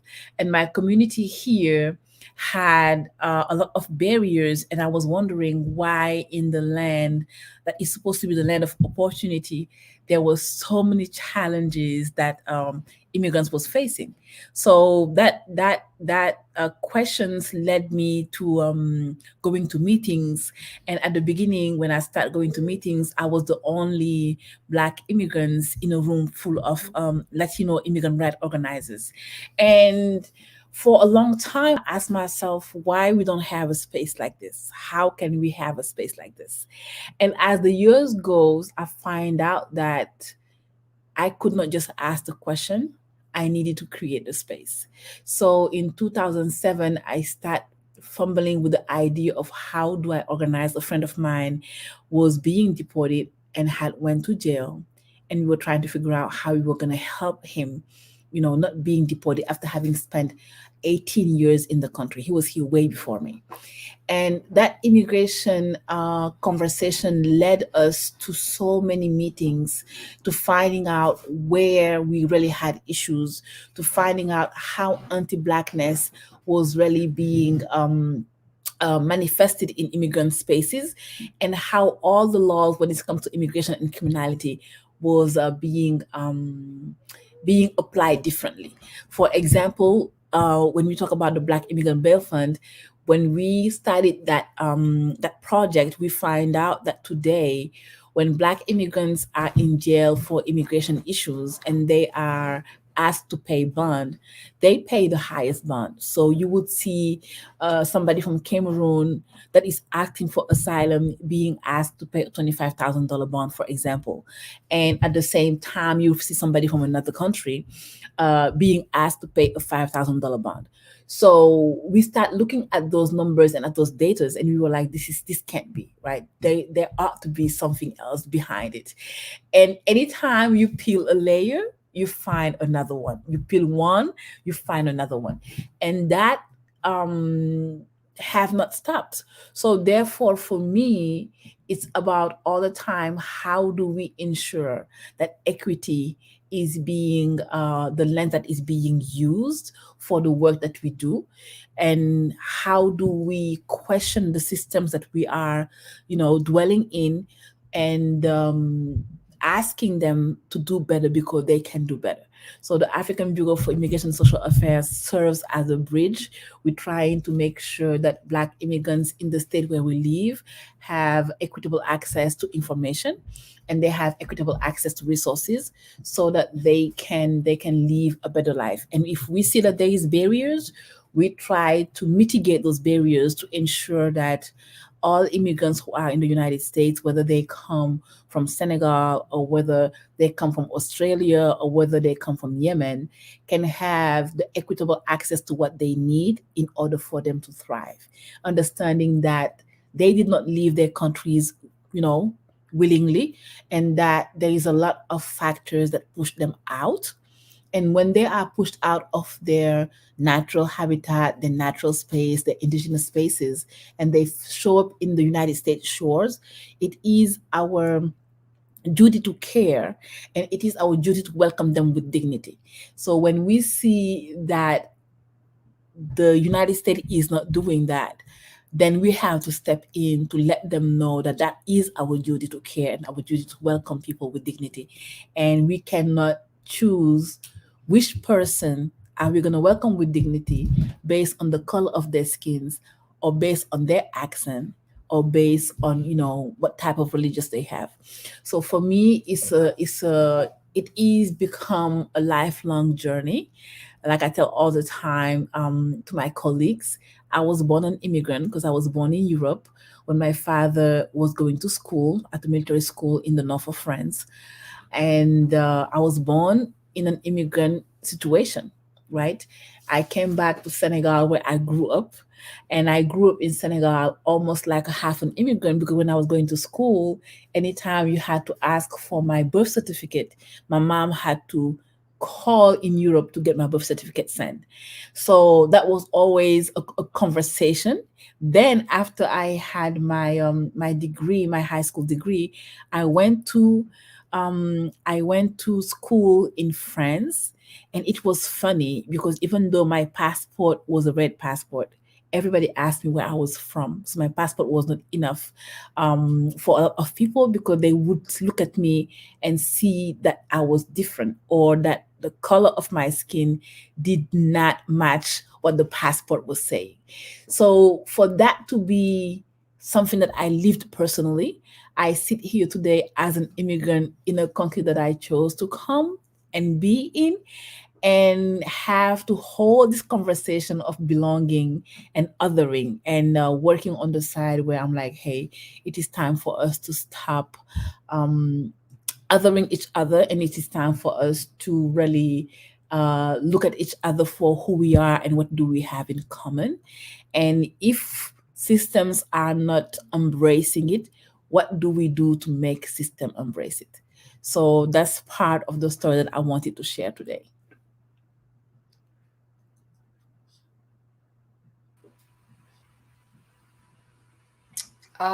Sadie, thank you so much for sharing. That is, I just love that we're all sort of being driven to work on different causes. And I can see that through a series of events that were really quite difficult and challenging, that the person that had been in the country longer than you was now being deported and looking at going to jail, that became, sort of a marker for a series of events for you to go on an exploration journey and really uncovering a lot of sort of injustices, which has tweaked you to want to really sort of make an impact and make a difference.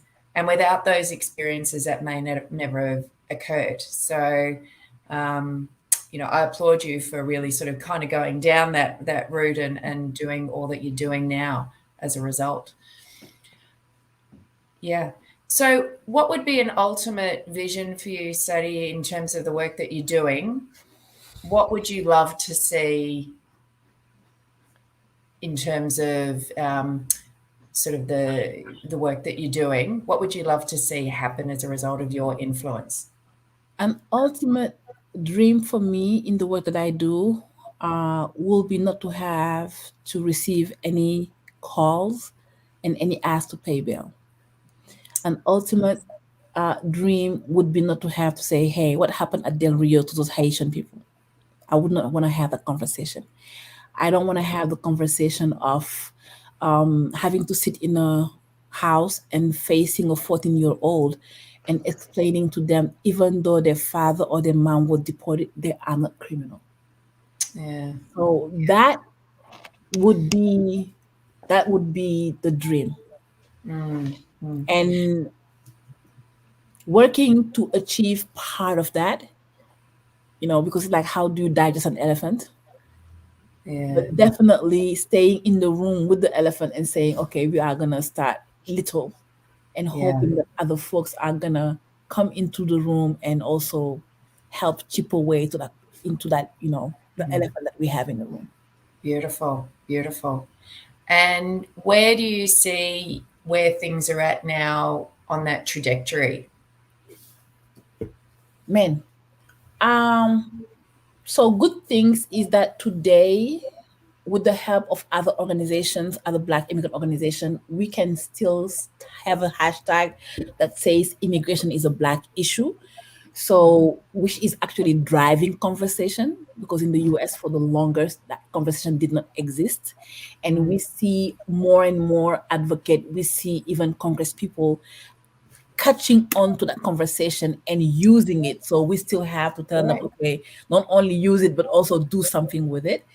So that's where we are, where we are also having more and more Black immigrants feeling like they need to be part of this conversation and tell their own story and own the advocacy part of it.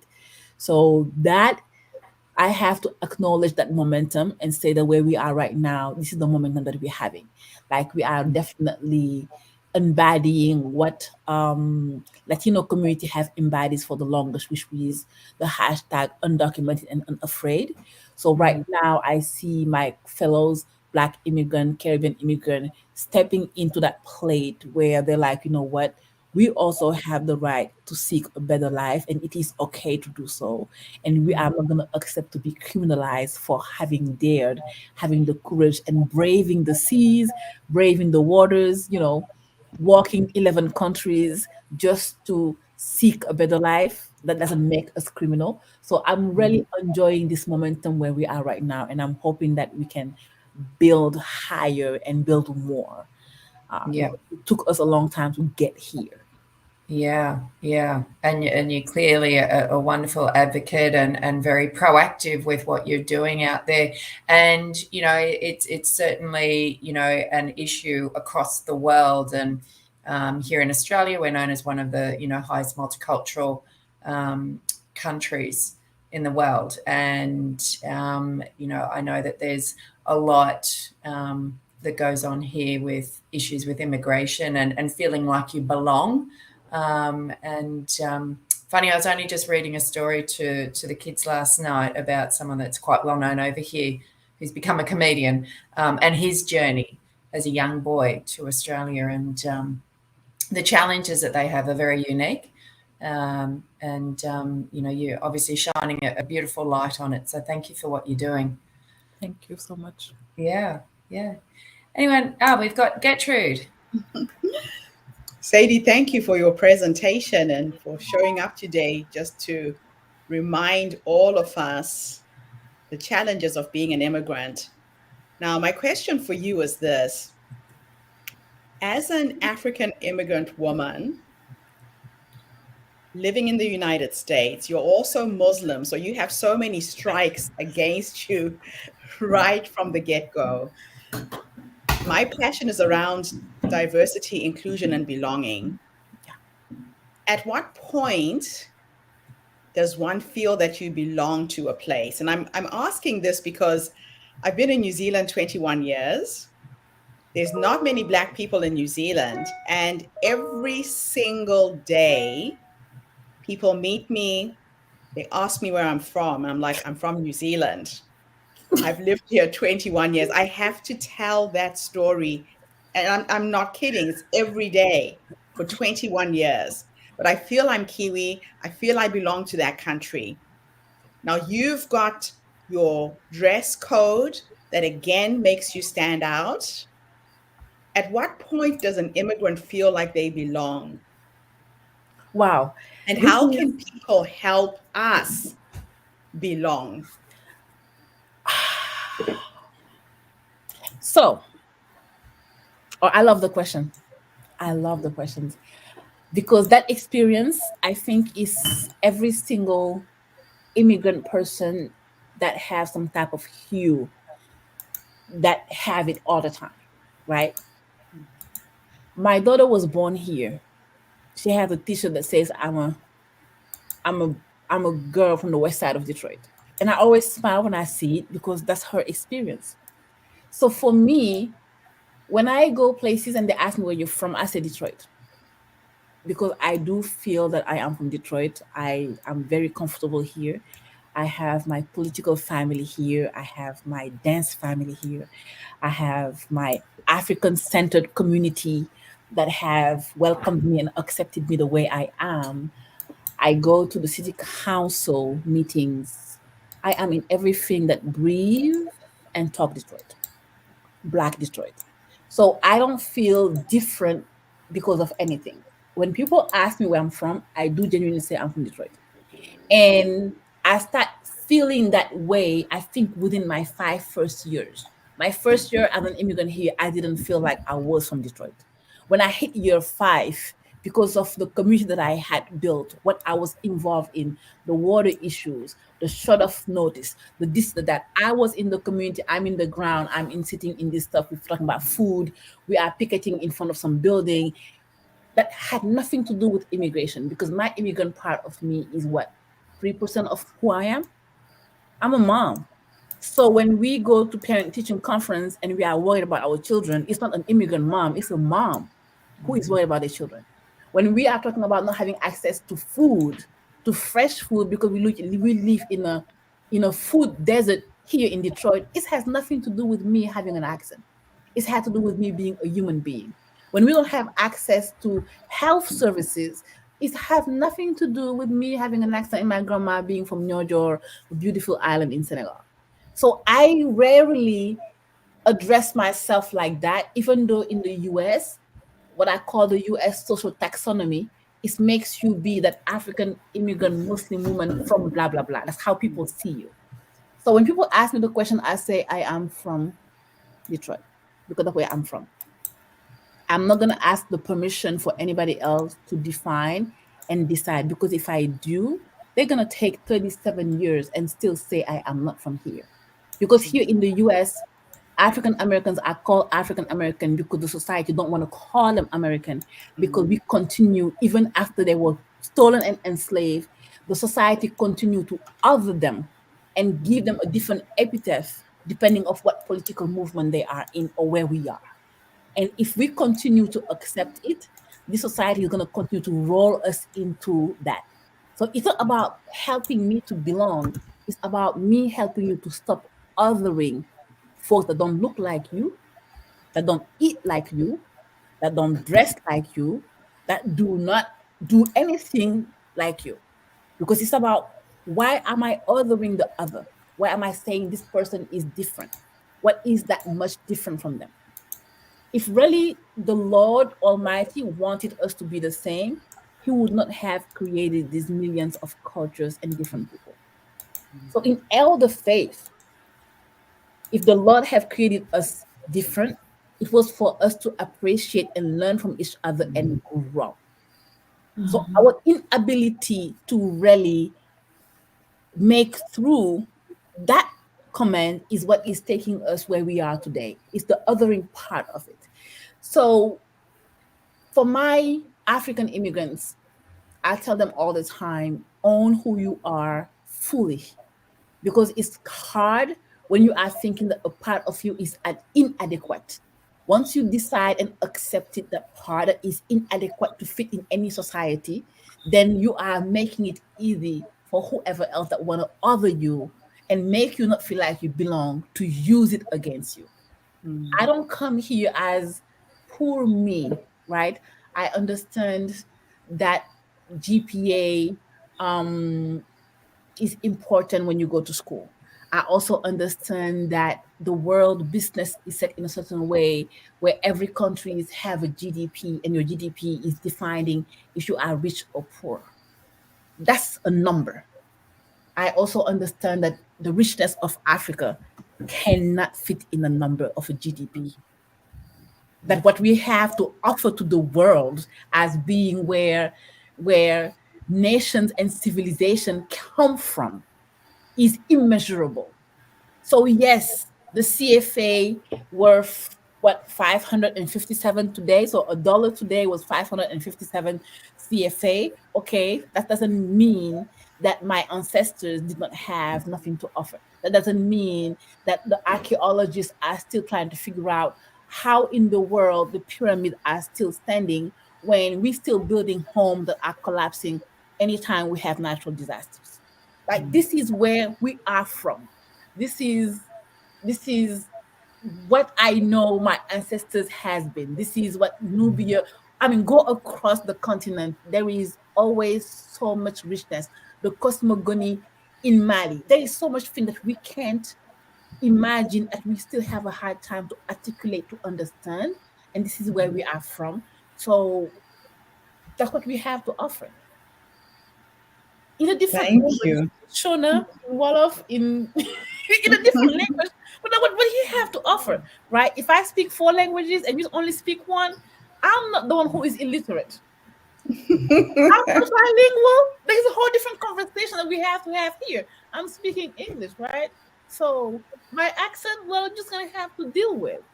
I'll speak your language. Speak Sarah. That is gonna be easier. I won't have no accent in Sarah.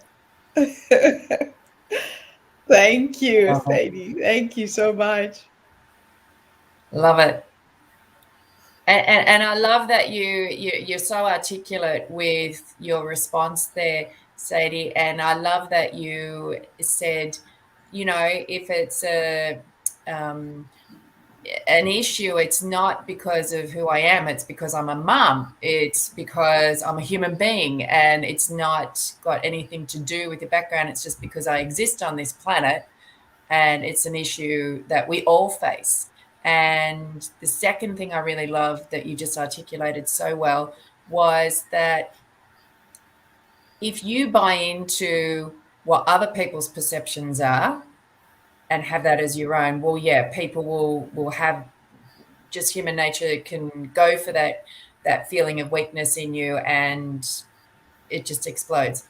But if you're like, no, it's not, it's just a non-issue for me, then it's, you attract what you feel and what you believe. And it's I think you just kind of cut through all that red tape, and this is who I am, this is what's important to me, and I'm just going for it. Then it's basically, everyone move out of my way. Yeah. And you keep yourself on track that way. And yeah, love it. Absolutely love it. Beautiful. Ruth.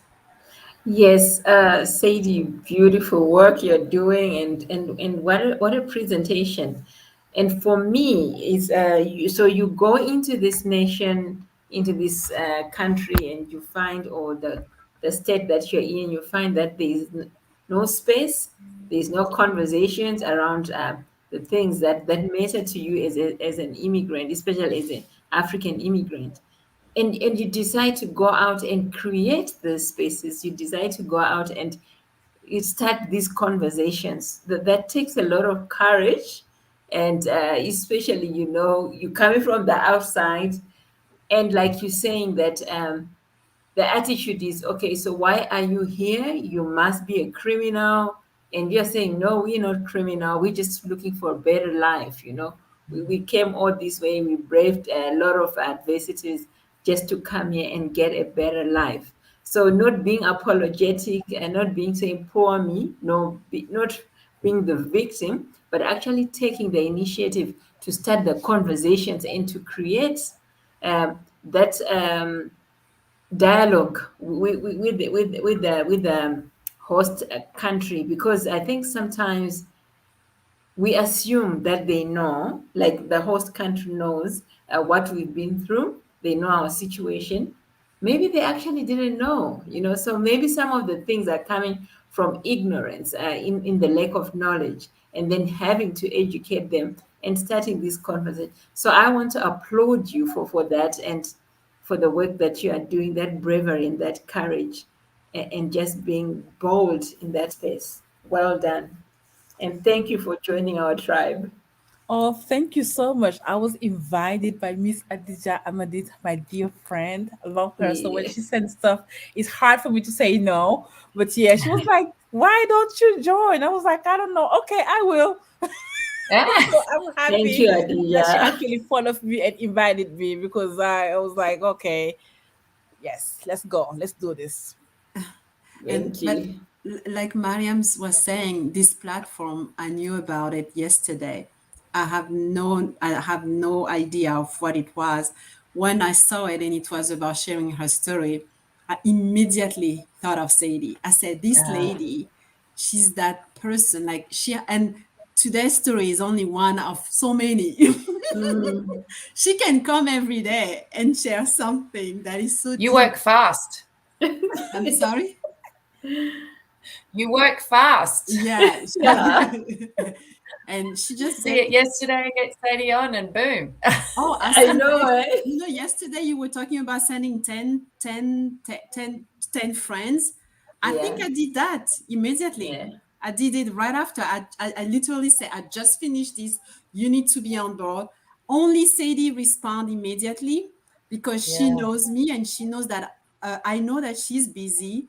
So Yes. she knows that when I'm talking about something, we are paying attention to each other things because we know Yeah. the time is precious. So Yeah. it's important.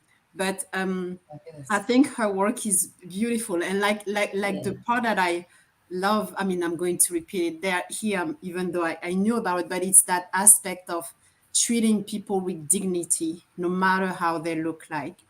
And to me, it's so like it spoke to my heart because it's the mission. It should be the mission for all of us to be and to raise us as parents to make sure that we're raising those little kids like that, like we're making sure that those kids are not becoming the one we don't want them to become, which is judgment and not tolerance or anything like that. We want to make sure that kind of what Alexa and Karen mentioning about modeling. We want to model to our children what we are fighting for, why we're doing it, and explain to them that the dignity aspect is so important. It doesn't matter, like she said, you have an accent, but we speak several languages. It's not bad. Yes. And today I do not want to lose my accent, even though like 20 years ago when I came, I think it was kind of a mission. I'm going to try to speak like an American. And then someone said, this is this is part of you, who you are. Like it's a beauty. Your accent is beautiful. And you don't see the beauty because you focus on what other people perceive you as, where like she says, Sadie, don't feed that narrative. Just be you and then let the other change their perception. Yes. Yes. Yes. So And I love what you've just, Hadija, when you're saying around the accents. Funny story. It's all different people's perceptions. As an Australian, when I was in America, I think I don't have an accent. That this is just the basic foundational platform, and there is no accent. And we're at the zoo, and an American comes along and said, "Oh, I just love your accent." I go, "I don't have one." And so it's just different people's perceptions, and you know, and I love that you're just going, it's not my accent. I actually speak 4 languages. Exactly. Ladies, I am so sorry, but I have to go. I have to do some pick up my one of my kids now. It was so a pleasure to see you, to hear from you, and I will try to jump in tomorrow again. Oh, you're wonderful. Thank you for spreading the Thank word you. and jumping on. It's great. Okay, bye-bye. Bye. Thank you. Tiffany, would you like to add anything in? It's funny. I was listening to so many elements of that because as a person who actually does work on the continent, when I first started going and people were like, "You have an accent," so I'm just laughing, and I understand it's a privilege as American that many of us assume. Fortunately, my parents, we traveled a lot when I was younger, so their rules or their instructions will always be open and respect where you go. Like this is not your place. This is a place that you're visiting, and so I take that with me everywhere I am as a student. So listening to Sadie talk about being here and getting acclimated to America, understanding America is not forgiving and nice. Like it's not. It's really not. It's not forgiving and nice if you're Black. It's definitely not forgiving and nice if you're a Black immigrant. And so the bravery that's required to come into a place that's already hostile towards your entry, and then decide to pick up weaponry and fight against the system of the country that is already hostile towards your interests. I think I just kudos to you, Sadie, because it's truly definitely has to be a work of love and passion, but it's so courageous. Like it's so courageous. And I do leadership development. So my first foundational conversation with any group, organization, student I have is, who are you? And the power and importance of identity. Because if you don't know who you are, then you will spend a lot of time struggling. No matter where you're at, that's where you are. But if you don't know who you are in that space, you will constantly be fighting unnecessary battles because you have not decided who you are. And so for you to say, I'm me, I have my accent, you deal with it. I'm a black, I'm a black immigrant, I'm a Muslim immigrant, and I'm an American from Detroit. I just think you are so firm in your identity. And that is what I know empowers you. And it sets an amazing example for those that work with you and are coming behind you. So I commend you and I honor you. Thank you so much for what you do and why you do it. Thank you so much, because we talk about all the time about knowing who you are and dreaming and having kids dream in the color that they are, right? And for me, I had the privilege of growing up in Senegal where that was instilled. Like, you know who you are. You got to know who you are. You say where you this, you that. So my family, my parents, my grandparents, it was all about knowing your roots, knowing who you are. And for my mom, as a woman, you got to know. Because if you don't know who you are, so many other things can happen, right? What I was not expecting coming to the US, even though I did not have that huge expectation, I was not the one that was dreaming to come to the US. My husband brought me here. What I was not expecting is the fact that that would be shaken or challenged in the US. That is the part that I was not expecting until it happened, where who you are is being very challenged every day, or like you said, not knowing that it was not forgiving or welcoming of somebody that looked like me, right? And that reality sinks in, quickly, from microaggression to right away. You just go 100, from 0 to 100. And the response, I was not going to cower. Can't. I was not going to cower. And the thing is, like, you only see the movement of Black people across the globe. Everywhere I go on the continent, I go to Senegal, there's a bunch of white people. Nobody bothers them. Nobody asks them where they're from. Nobody. But the movement of Black bodies is counted, is viewed, is polarized. Regulated. Regulated, right? We are the only one who applying for a visa. Anybody can walk into Senegal, they don't have to apply for a visa. Come on now. And that conversation is like, why is it that some people have the right to move and some people don't? And how is it that we accept it when we are a world where we are supposed to meet each other in exchange? But then you're going to regulate who is moving and who is not moving. And, we talk about it all the time. We talk about it with our kids, the one that are born here, the one that are being raised here, our communities. And it's about, we are not perfect, but we do have something to offer.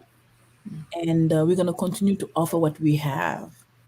And I don't, it's hard, but it's also a global conversation with anti-Blackness and so on and so forth. And for me, I think my strength lie in the fact that I know everywhere around the world there is For me, somebody I think my strength globally that lies is in the working fact on that that. I know everywhere around. Can I share something to that really fast? Because of course we could talk about this all day. But if I can encourage you, it will be with this. One, I love the platform, of course, that Gertrude has set up, because we have to have global conversations that are inclusive of everyone, but also that connects us individually as POC, right? We have to be connected in order to have a conversation. And unfortunately, we've been trained to watch each other like they watch us. And so if I look at you as a threat because you're not from America, but I don't look at you as a comrade because you're like me, you share a background with me, then we're never going to unite and we're never going to have that conversation that we need to have in order to create this change. So for you, in the length and the distance, however far it is, oh, we lost her. Connection might be. Okay. Whoops. Keep going, Tiffany. Yeah, no, I want to, because I'm speaking specifically to her, so I want to make sure that she's here when I say the next things that I'm saying. Connections. But until she comes back, yes, Getro, I saw your face light up when I was saying what I was saying. So Yes, we yes, yes. the You know, having alignment. come to the US myself and living amongst African Americans, I did find a lot of distrust, fear. People weren't as open as I expected them to be. People of African descent did not receive me the way I expected to be received. If anything, there was a lot of almost resentment as well, that I couldn't quite put my finger on until I came several times to really understand where that was coming from. But one of the other things that Sadie reminded me about is the knowledge that we have on the African continent is unknown. She talked about the pyramids. You know, in Zimbabwe, we've got the Great Zimbabwe Ruins. It is a structure that has been standing for centuries, built with the biggest boulders, rocks that were cut to perfection and hauled up to build this amazing structure, and it is still standing. And I've been following a lot of research around how the Great Zimbabwe Ruins was built. The European story is that aliens built it. African people can't do this. African people don't have this kind of technology. But they have now done research on all of the ancient ruins in Southern Africa, and the designs are so perfect. There is a scientific method that was used by laviating the lifting of those rocks. There's a man, what's his name? Michael Bellinger, I think his name is. He's on YouTube. And he has gone and done research on all the ancient ruins in Southern Africa. And the way the structures are built, the circular structures, they can only see the design now because of satellite technology. So some of the ruins are still there throughout Southern Africa, and the satellite maps are actually showing the design of the scientific way that these ruins were built. And it just absolutely fascinates me that we have so much knowledge in Africa to share with the world. But the way we're perceived is a story that was sold somewhere along in our history, that Africa is the poorest continent in the world. We have been portrayed as being backward, without civilization, without technology. And the other day, I posted something on LinkedIn that is getting a very strange reaction from people. And I might just share this while we're waiting for Sadie to come in, because part of what we're trying to do with Herstory is to educate, right? To bring an awareness of who we are, where we come from, so people really get to understand us as a person. LaFlower, thank you for joining us. I saw your comment on Facebook. I could tell you were just dying to jump in and be a part of the conversation. Hi, Flower. Hey guys. Hi, Flower. Hey guys. Thank you so much for letting me join in the conversation. This is some good stuff. Wonderful. So I want you to introduce yourself in a second. Let me just share something that I shared on LinkedIn this week. And I have had the strangest reaction from European people saying, "Where did you get these facts from? This isn't true."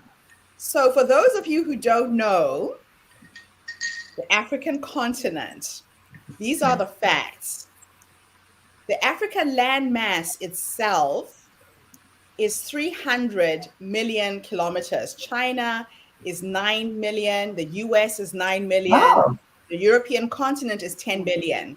So when they designed the map, they reduced the size of Africa as a way to portray it as being a smaller place than the US, than Russia, than Europe. We are 3 times the landmass. So the map that you see represented in the world is not the truth. So that was one thing. I've had a lot of white males attacking me on LinkedIn because of this post saying, where did you get these facts from? And if you Google this, it's all on Google. The other thing, Africa has got 60% of the world's arable land. We own 90% of the world's raw material resources. We own 40% of the global gold reserve, 33% of the world's diamond reserves. I mean, just look at these figures. Wow. It This is is how much I absolutely know what you're staggering. saying is true. This is it's called a Peters map, but this is one that is drawn with with Africa to scale. That's how much I know what you're saying and how much I believe that to be the fact is because the maps are off kilter. When I learned that, I was like, let me find a real map that it has a scale, because the first thing that a person must do in order to discredit you is minimize your intelligence and Yes. minimize your sanity. Like crazy is the most dismissive thing you can say to someone. So somebody coming at you and saying, "Oh, she's crazy with those facts," it's because they're just trying to dismiss you. But we know you're not crazy. I'm sorry, continue. And then if you look at our population on the continent, we have 1.3 billion immigrants.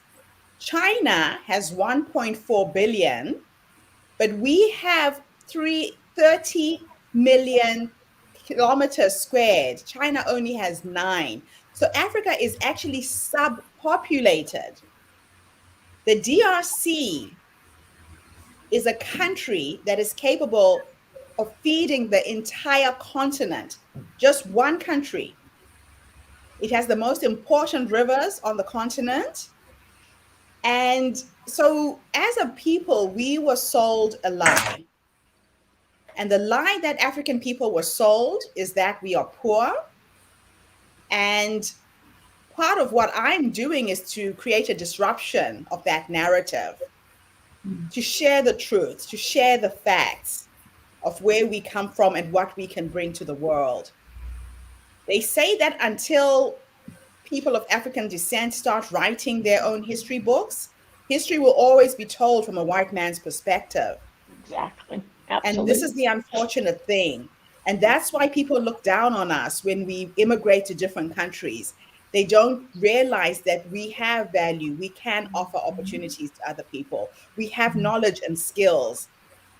So it's just a pity that Sadie has dropped off. Probably her connection is but maybe you might want to continue what you were going to say so she can watch the replay. Yeah, she said her laptop died, and I'm trying to get Okay. her to connect with her phone. So Tiffany, finish off what you were saying. Oh my goodness. She'll watch the replay. So what I was going to say to her feeds perfectly into what you were saying. Because I observe people, right? I study them, and one of the first things I noticed when on my first of many trips, right, to South Africa, I stood and I just watched. And I literally was brought to tears one day in the middle of the street because I kept going, what is it? What is it? What is it that's here?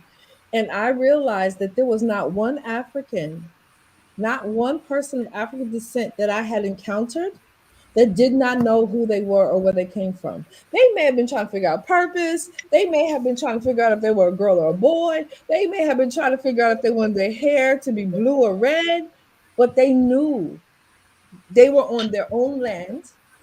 They knew their grandparents, who they descended from.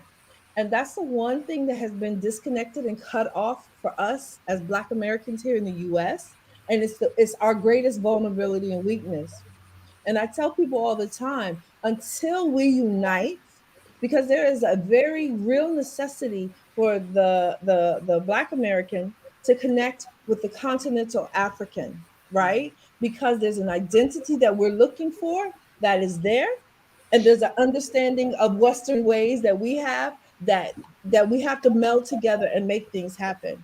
But it's also we have been fed a great deal of lies ourselves about our history, but because we don't have a root to combat it, then we're at a great disadvantage. But the more we connect with our homeland, with our brothers and sisters across the pond, as they say, the greater our ability to reconstruct and dissect and deconstruct the lies, but also to bring forth the truth of who we are and our heritage and our identity. So that, I think, with the work that she's doing and being for Sadie being able to stand firm in the power of her identity, she'll be able again to model that for Americans, Black and from the continent, in order to help us to melt together to have a great force. My grandmother used to say that for a tree to survive, it has to scatter its seed as far away from it as possible. And I believe that we are Africa's seeds. Anyone of African descent who's in the diaspora somewhere, we were dispersed for a reason. We are actually time travelers.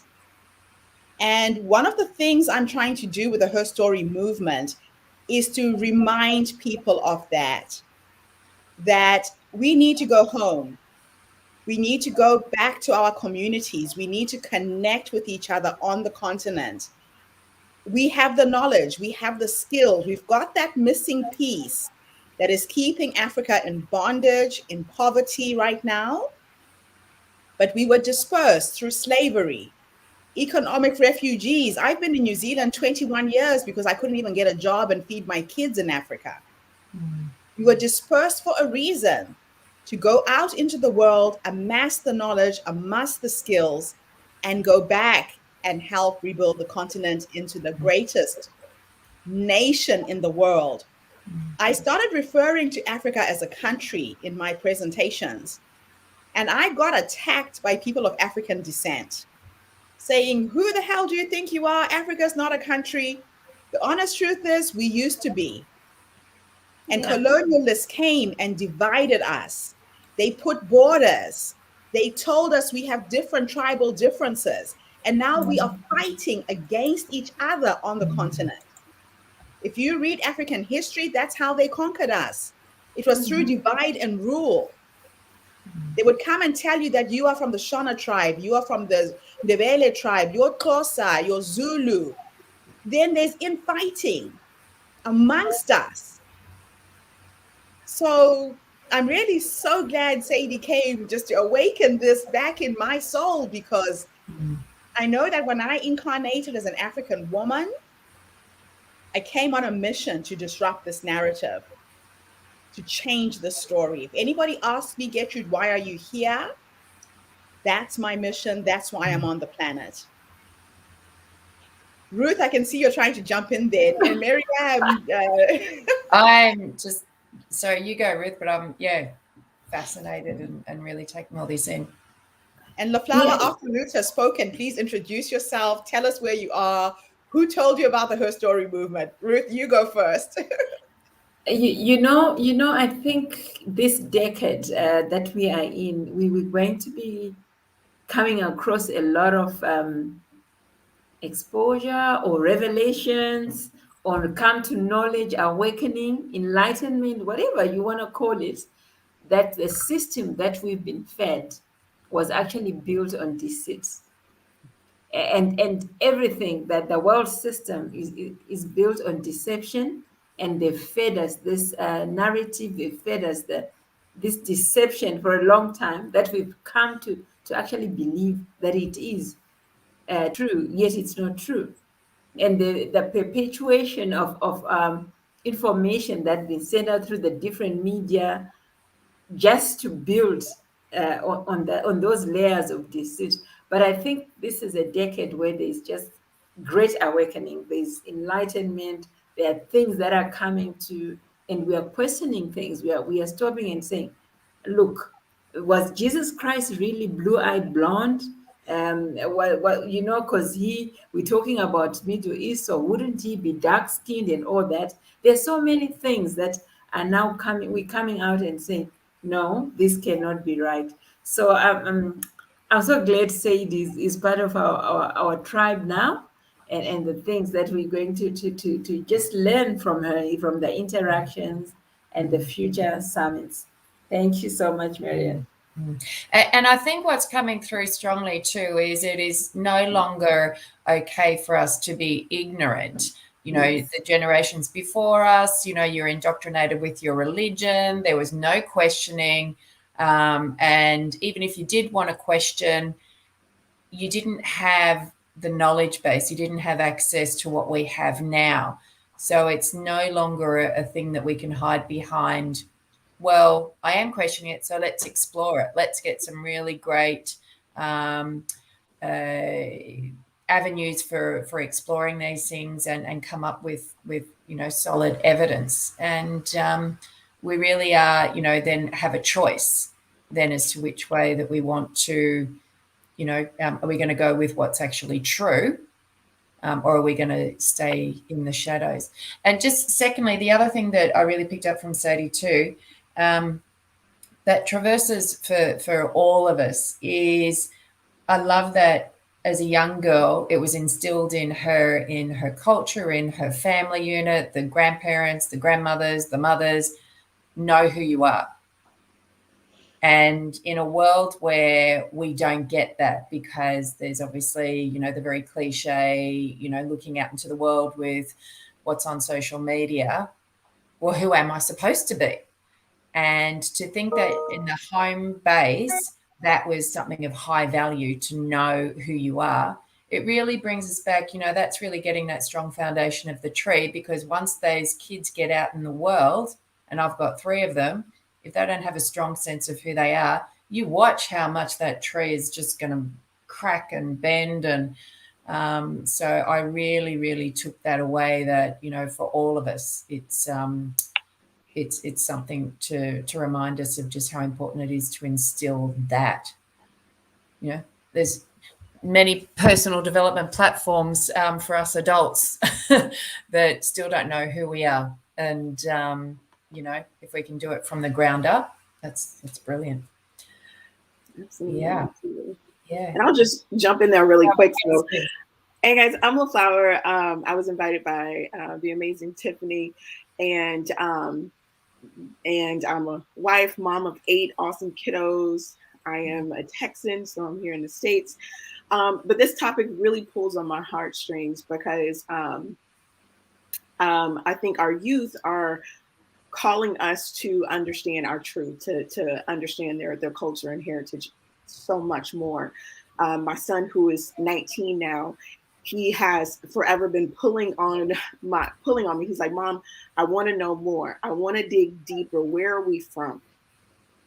He's like, okay, I get that we're from here. Okay, I get that, you know, the genealogy goes back. We get that, you know, North Carolina, the slave ships. He's like, but there has to be more, Mom. And so he's been pulling on me since he was about 7 years old. But, you know, just in the narrative that we live in, you know, here in the US, it's like, where do you go? Who is an ally that I can connect with? You know, in Africa, where do I start this journey of finding the truth for my own family, so that I can, you know, take it back to my children? And so that's one of the reasons I'm so happy I'm connected with Tiffany and everyone here now, because that's one of my missions, is to really bridge the gap and start rewriting that story, not only for my family, but show other families how rich our history really is, and start, you know, tearing down some of those false narratives that we hear, you know, about our homeland. So glad to be here. Now you know 2 other African people in the room, Ruth and I. You have sisters in Zimbabwe or from Zimbabwe. So please, this is why I keep saying Africa is a country. It's a continent that was once a country. So it doesn't matter who you bump into. I know a lot of African Americans get their DNA tests done and you can actually pinpoint the very village where your people were taken from. I know in Ghana, it's a very big thing. They're welcoming people back. But what you have to remember is that it doesn't matter which part of the continent you pick, you are one of us. And I really want African Americans to grasp that concept, that it doesn't matter which part of the continent your ancestors were taken from. Your family, you are one of us. And we welcome you back home in any capacity. And we're here to receive you. Absolutely, absolutely. And if I could just say one more thing, Gertrude, I think that one of the reasons, and this is just, you know, my personal opinion, that why we embrace, you know, the current culture so much is because we don't know our own culture. Like our voice sways, you know, according to the times, the fads, the trends, because we don't have that real truth to stand in. Because when you know who you are, you know who you are, right? But if you don't, when I used to come to the States, I used to lecture in the inner city schools in Pittsburgh, in New Mexico, in I've lectured in Boston, and I always make it a point to go into the inner city schools and talk to African American kids. The reason why I do this is a lot of African Americans don't realize that they stand on the shoulders of giants. Can you imagine what it took for your ancestors to survive those slave ships with no food, with no water for months, crossing, like you said, the puddle, the ditch? What did you call it, Tiffany? The pond. The pond. But the resilience is already in your DNA. For you to show up as you, Tiffany, and LaFlower today in 2021 as an African American, as an African person in the United States is incredible. And that is already in you. That strength, that resilience is in your DNA. But a lot of people aren't awake to this. And I just hope that I can reach as many people on the American continent and remind them of that. You already stand on the shoulders of giants. It was a mental resilience that very few have for you to show up as you in this century as a human being. And if you can draw on that strength and then go back to your roots, because what you're talking about is that sense of not belonging. You know, I've been in New Zealand for 21 years, and people keep saying to me, Gertrude, why do you keep going back? Why do you keep going back to Africa? My roots are there. I could live in many countries, but I know exactly where I'm from. That's home. And a lot of people of African descent forget where they've come from. We get comfortable. There's so much help that's needed. There's so many challenges in Africa, and we just want to block off and pretend it doesn't exist anymore. And yet it does. And for me, the people who are still in Zimbabwe, who are still in Africa, are my brothers. They're my sisters. That is why I do this work, to try and bridge that gap and level out the playing field for them. You know, when I pitched my app, the app that I'm designing for the Herstory movement, and I might just share the video as the last video, Miriam, if you don't mind. We'll transfer the next video to tomorrow. Okay.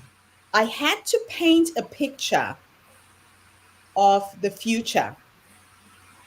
A lot of people come to Africa, they buy our art, they buy our technology, they tap into things, knowledge that we have, never acknowledge where it's from. And then it comes out in the Western world as a Western concept, which is, and it's not. A good example is the word Ubuntu. And Tiffany, you'll know what this means. Ubuntu ngamuntu ngabantu is an African philosophy that says a person is only a person through other people, that I am because you are. It is our way of expressing the condition of being human, that without you, I don't exist, and without me, you don't exist. We are reflections of each other. In Ubuntu, there is no you, there is no me, there's only we. We believe in a we philosophy. And I've been giving lectures and talks on Ubuntu. I've done 3 TED Talks on it. And I'm always trying to explain the philosophy from different perspectives. And just before COVID happened, I was working on a speech. I didn't have a title, but the rough essence of it was, imagine for a moment if we could change the world's problems like our blood heals wounds. My grandmother used to say that to explain Ubuntu, you have to look at the human race as a body, that we are parts of the same body. We are cells of the same body. So if I put up my finger and I cut this finger and I start to bleed, my white blood cells will rush to this point to heal it. In a week's time, you can't even see the scar. That's how we should be reacting and responding to each other in the world as human beings. The world's problems are not as big as we make them out to be. Can you imagine if there's an earthquake in Haiti and the 7 billion people on this planet donated $1? That's 7 billion donated in a heartbeat. We can restore a country in a day. But human beings are living in a sense of not enoughness, of you and not us. It's you, me, them, the othering that Sadie was talking about. We're not living in a sense of us. And COVID has come to remind us of that. Do you realize right now in the world, if one human being's not okay, we're all not okay? We're literally a breath away from affecting and infecting each other. COVID has come to remind us of how interconnected and intertwined we really are. We are an organism. Humanity is an organism. We are part of the same being, part of the same whole. So when I pitched my app, I had to paint a picture. People come to Africa, they go into our markets, they buy our jewelry. The next thing I see, that piece of jewelry is in New York for New York Fashion Week. The woman who made this was given $1, $5, 10 if she's lucky. But that designer is going to sell the outfit that the model is wearing for thousands of dollars. And the woman who made this was paid peanuts. So the app that I'm designing is going to bridge that gap, is going to connect these artists. I mean, this is art. Our jewelry is art. Our hairstyles. Have you seen the intricacy of African hairstyles? It's mathematics. And it's portrayed as a nothing of value. So I'm going to share my little app, pitch video. It's and not then little. It's not little. It's not little. Words, you know, you know. I've been wanting to see this. Okay, so here we go. This is going to change the world. One woman at a time, one story at a time. Speaker, Gertrude, who is joining us from New Zealand. Welcome, Gertrude. Imagine a woman in a village in Africa designing a tribal necklace, selling it for what it's worth to a designer in New York, for New York Fashion Week, and then giving an online lecture to students in a university in Paris. That is the Diversity Connector app. Good evening, everyone. My name is Gertrude Mache. I'm a social entrepreneur, originally from Zimbabwe and living in New Zealand for the last 21 years. I'm the founder and global curator of the Herstory social movement. And this is a multimedia platform where we coach and mentor speakers and curate their stories into videos, podcasts, magazines, and books. Women in developing countries are at the bottom of the food chain. We're poor, not because we're lazy, or lack creativity. But because we don't get access to the global marketplace, we trade our goods and services and connect. The Diversity Connector is an app that bridges that gap for women in third world countries with those in the first world. It will help them access corporate speaking opportunities and training opportunities as well. Our tagline is inspired ideas ignited and implemented. In phase one, the Diversity Connector is an idea busting tool for thought leaders and a memory practice app for speakers. It has a self-paced speaking course to create your signature speed. You get speaking tips and information.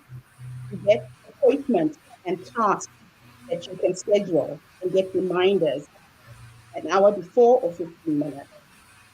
You accumulate points by enrolling other members, reading blog articles, watching recommended videos, and meeting appointments with your appointed accountability partner. We already have 30,000 members in 15 countries, and we're based here in Wellington, New Zealand. We want to release our pilot for free to the first 1,000 users.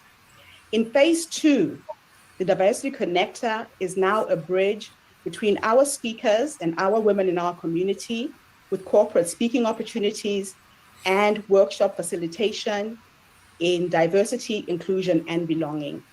It will also have a payment gateway via telephone technology for those women in third world countries.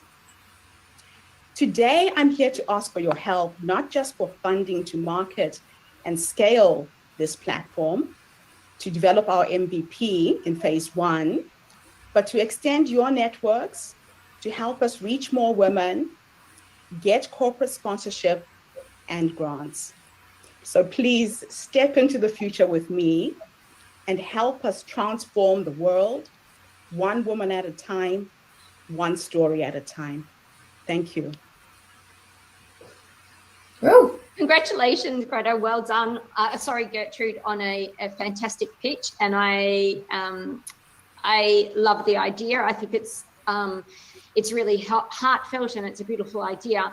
I'm really curious to hear, how have you validated the idea in order to actually know that there's a problem that you're solving and that there's a need to actually solve it? This idea was launched in July 2019. I had collapsed with congestive heart failure in a rice field in Indonesia. I'm sorry to hear. And I realized at that point that all of my projects that I had initiated in Africa, Southeast Asia, the Caribbean, where I was helping get women out of poverty with very small amounts of money from my businesses, would have died with me. So I launched this as an in-person conference. I got sponsorship from the New Zealand government. I was given a grant for 150,000 in 2019, which I didn't manage to use because of COVID. I had 10 in-person events in Las Vegas, Wellington, Sydney, Norway, London, New York, Brisbane, Melbourne, Hamilton, and Auckland before everything stopped in March 2020. I then put the platform online, and we are scaling faster now than I could have ever imagined. So I've proved it, I've tested it. There is a need. Women are wanting to connect. They're wanting opportunities to make money from home. And we have a growing community that already exists. Fantastic. Well done. So yeah, I really want to acknowledge you, Gertrude, and this is an amazing pitch. And also, by myself as a migrant from another country, I just know how challenging it can be talk about the diversity inclusion. So a few things I want to ask was that what is your current business model? Is a subscription model, like is it just a social enterprise? And how, I get the picture, but then other than the what you ask for everyone connect, like the money side and how much money you ask for, what's that for? Okay, so I am asking for $1 million. We are a pay-to-play platform. Our members come online to speak for $97 at a minimum. They get a 15-minute opportunity, like a TED Talk. At $447 and $997, we charge them to get published in an anthology with 10 other women, and they get published in the Herstory magazine. They get exposure through our podcast.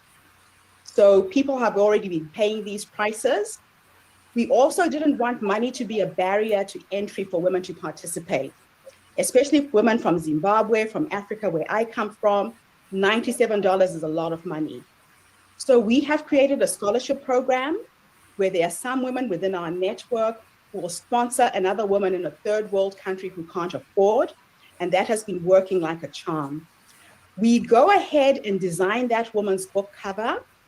We help her promote and market her story using our networks, and people pre-order her book. So if she sells 15 books, she qualifies for the 447 package. If she sells 30 copies, she qualifies for the 997 package, and that has been working as well.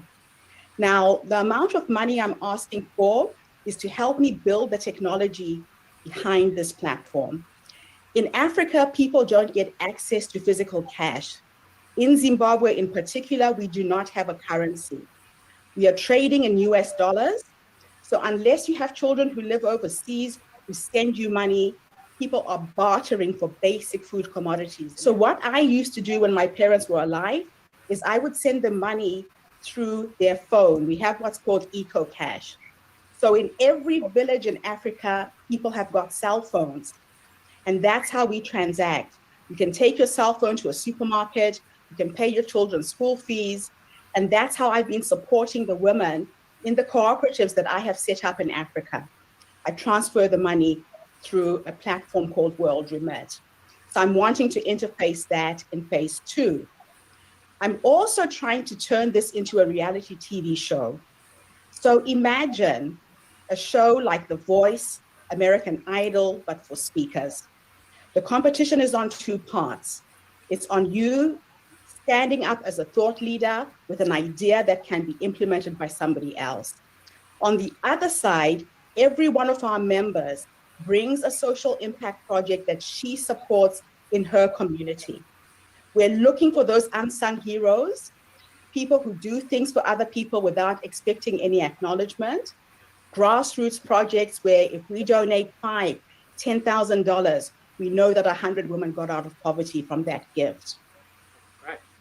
So very impressive, Gertrude, what you're wanting to achieve there. And one of the things I've always liked is microfinance in third world countries, where, as you know, microfinance always goes to the women because give it to the men and then they'll waste the money, and women apply the money and they use it to not only look after their family but also to create jobs for other women as well. And that's how you create great social change in third world countries. And I can see similarities in what you're talking about, what you're wanting to do there, because I mean, if you can change 1 or 2 women's life in a village, then automatically you're changing the village as well. So I think, you know, it's a great initiative that you've got going there, and I can start to see how you could do it where, like you said, having sponsorships and having sponsors fund these young women to be able to build their dream over there as well. So I'd need to understand a little bit more about how you want to go about doing it. And I suppose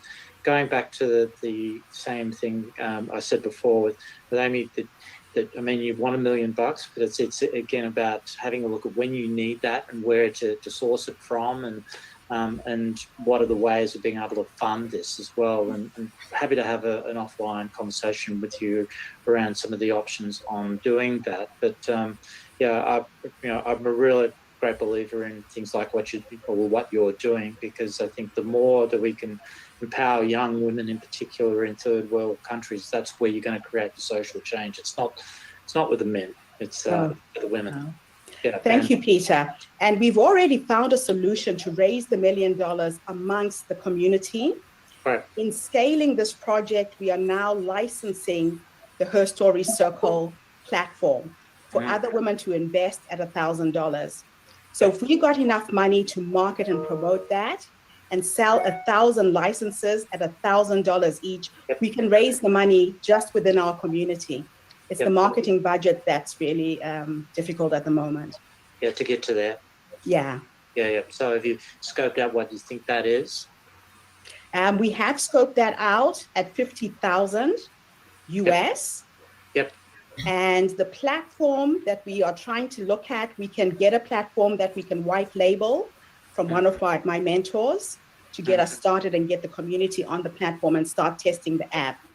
She said it will cost us anywhere from $6,000 to $10,000. And that's why I phased it in 3 phases. So we're not trying to do everything at once. Yep. Cool. All right. Great. Well, as I said, the invite's there if you want to have an offline conversation. Thank you. That's the type of things we as a firm that we want to support. I mean, it's not for us. That's not about making money. That's about making a difference. And you know, as I said, I'm a great believer in empowering women in third world countries, and not only that, giving them access to first world business knowledge as well, which would be an interesting thing. You maybe even have considered that as well, but you know, I think you know, that's one of the things we need to do as a first world, is to share how we do things to get to there. And vice versa. There's a lot of knowledge that comes out of developing countries that is not known. Yeah, absolutely. And thank you. That's the beauty of technology, in particular, you know, cell phones, is they've changed everything. Yes. Yeah. Definitely. Thank you. Oh, thank you so much, Gertrude. It's wonderful hearing your story and hearing about this incredible work that you are doing and your vision for even more of that in the future. Congratulations. Thank you.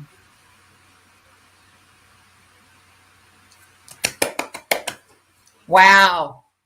Congratulations, Gertrude. I'm so glad that we actually got to see that.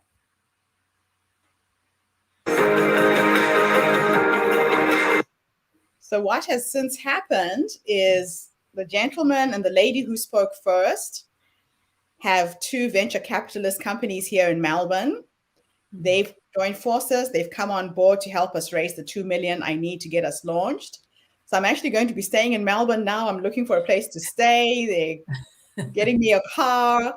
And it's just amazing what can happen when you have a vision and you hold on to the end goal. You don't have to figure out how you're going to do it.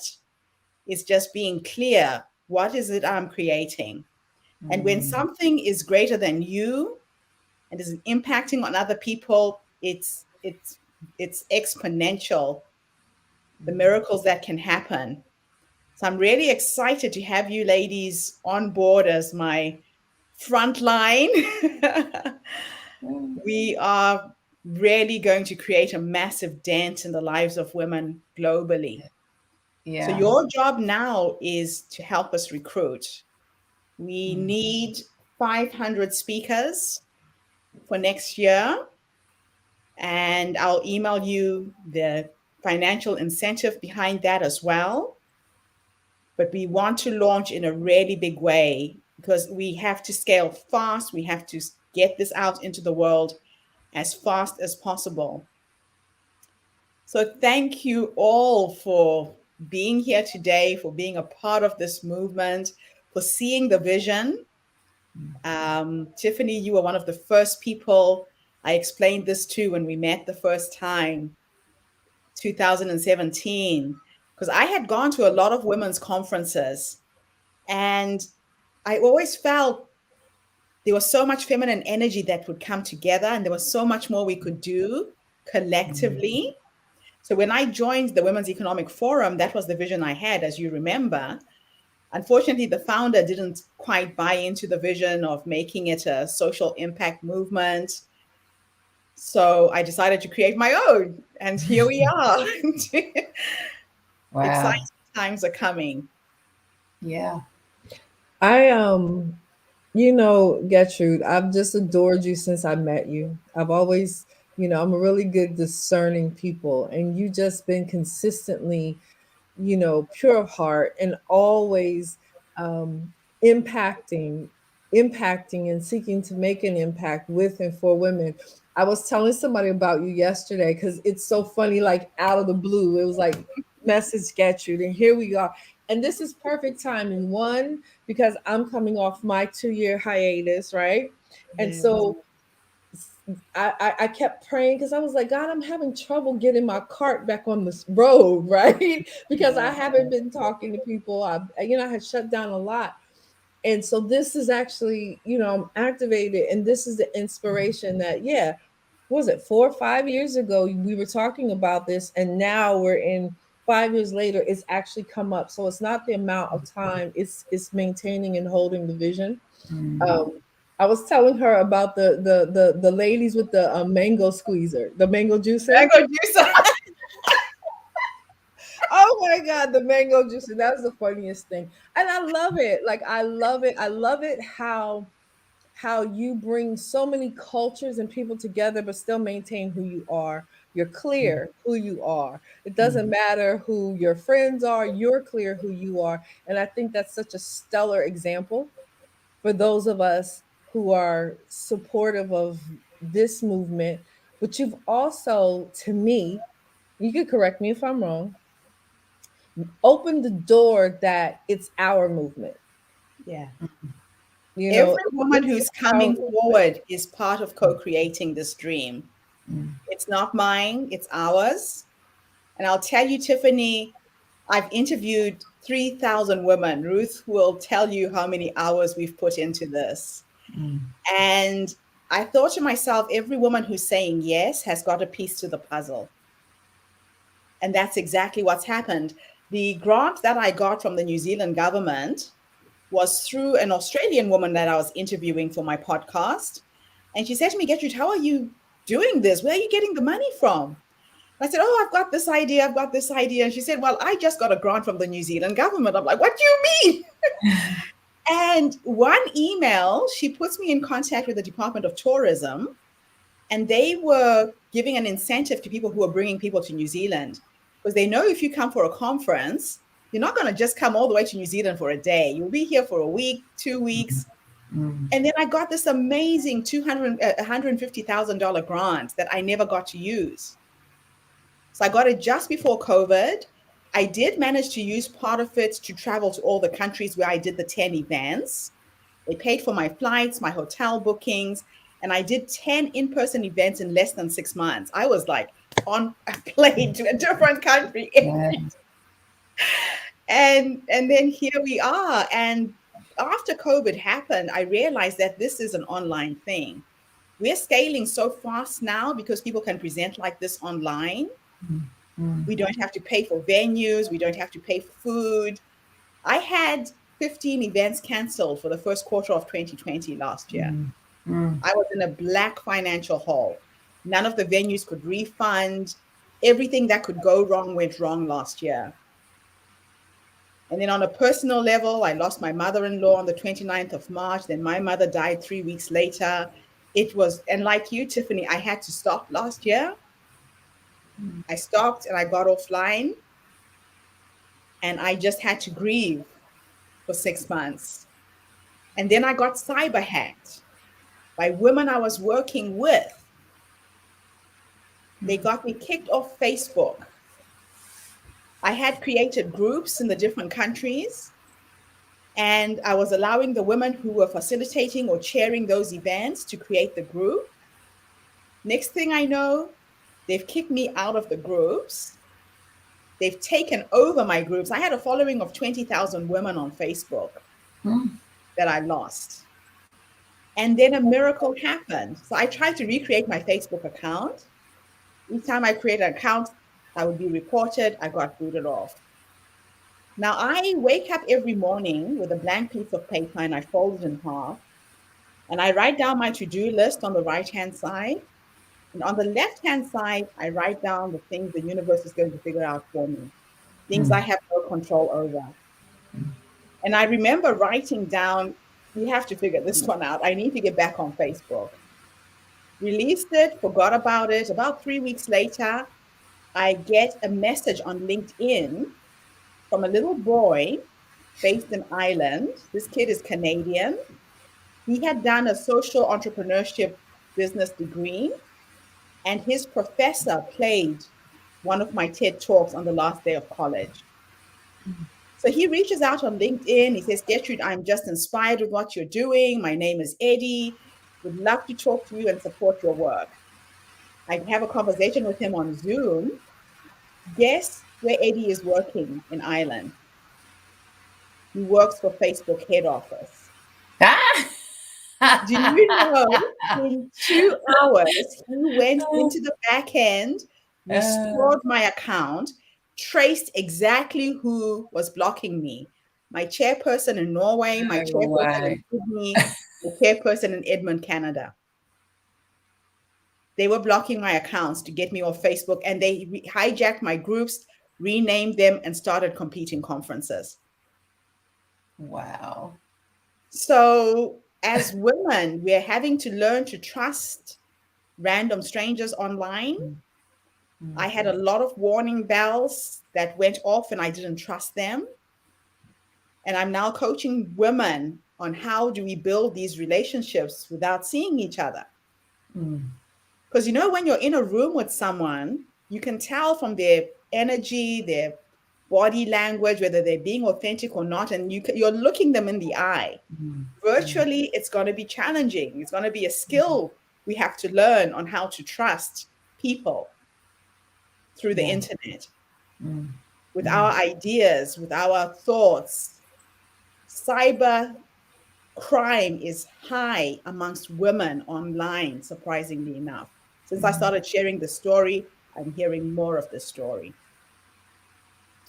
But we are in the right place at the right time, and we're dead on 3 hours for this summit for today. Yeah. Marianne, thank you for facilitating the day. Thank you for allowing me. Welcome to the tribe. Please register to speak. We have 2 more days. We would love to hear your story. My darling sister Ruth, I love you. You are always challenged, but you always show up. Thank you for having my back these last 10 years and helping us create what's in the world. And Tiffany, thank you for reminding me I have friends who don't forget I'm out here. You're unforgettable. You're unforgettable. And I know I had spoken to you right at the beginning of your congestive heart failure.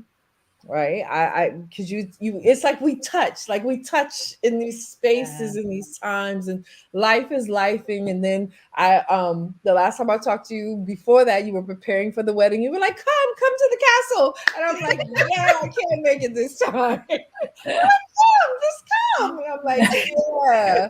So, you know, it's just, we're obviously meant to be in each other's lives. And I love this because I have a global vision, you have a global vision, and that's the only way that it's going to work. That's the future. All of the borderlines are done. So I appreciate you. And I'm not going anywhere. I'll be here. I'll be here. Love it.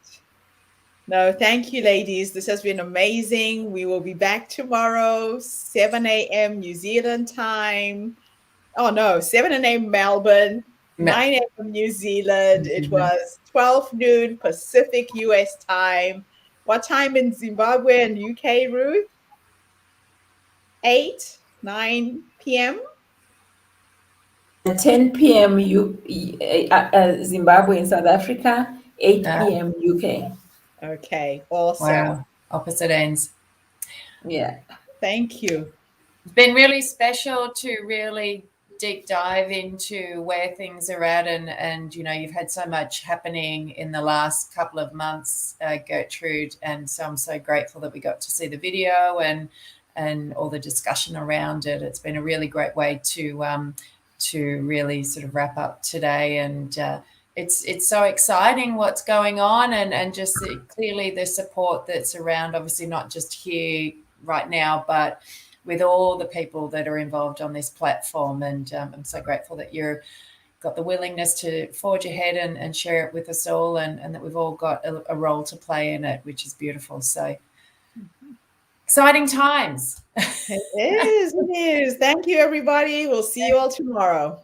Thank Have you. a fantastic day, Everybody. morning, evening, wherever you are in the world. Bye. Bye.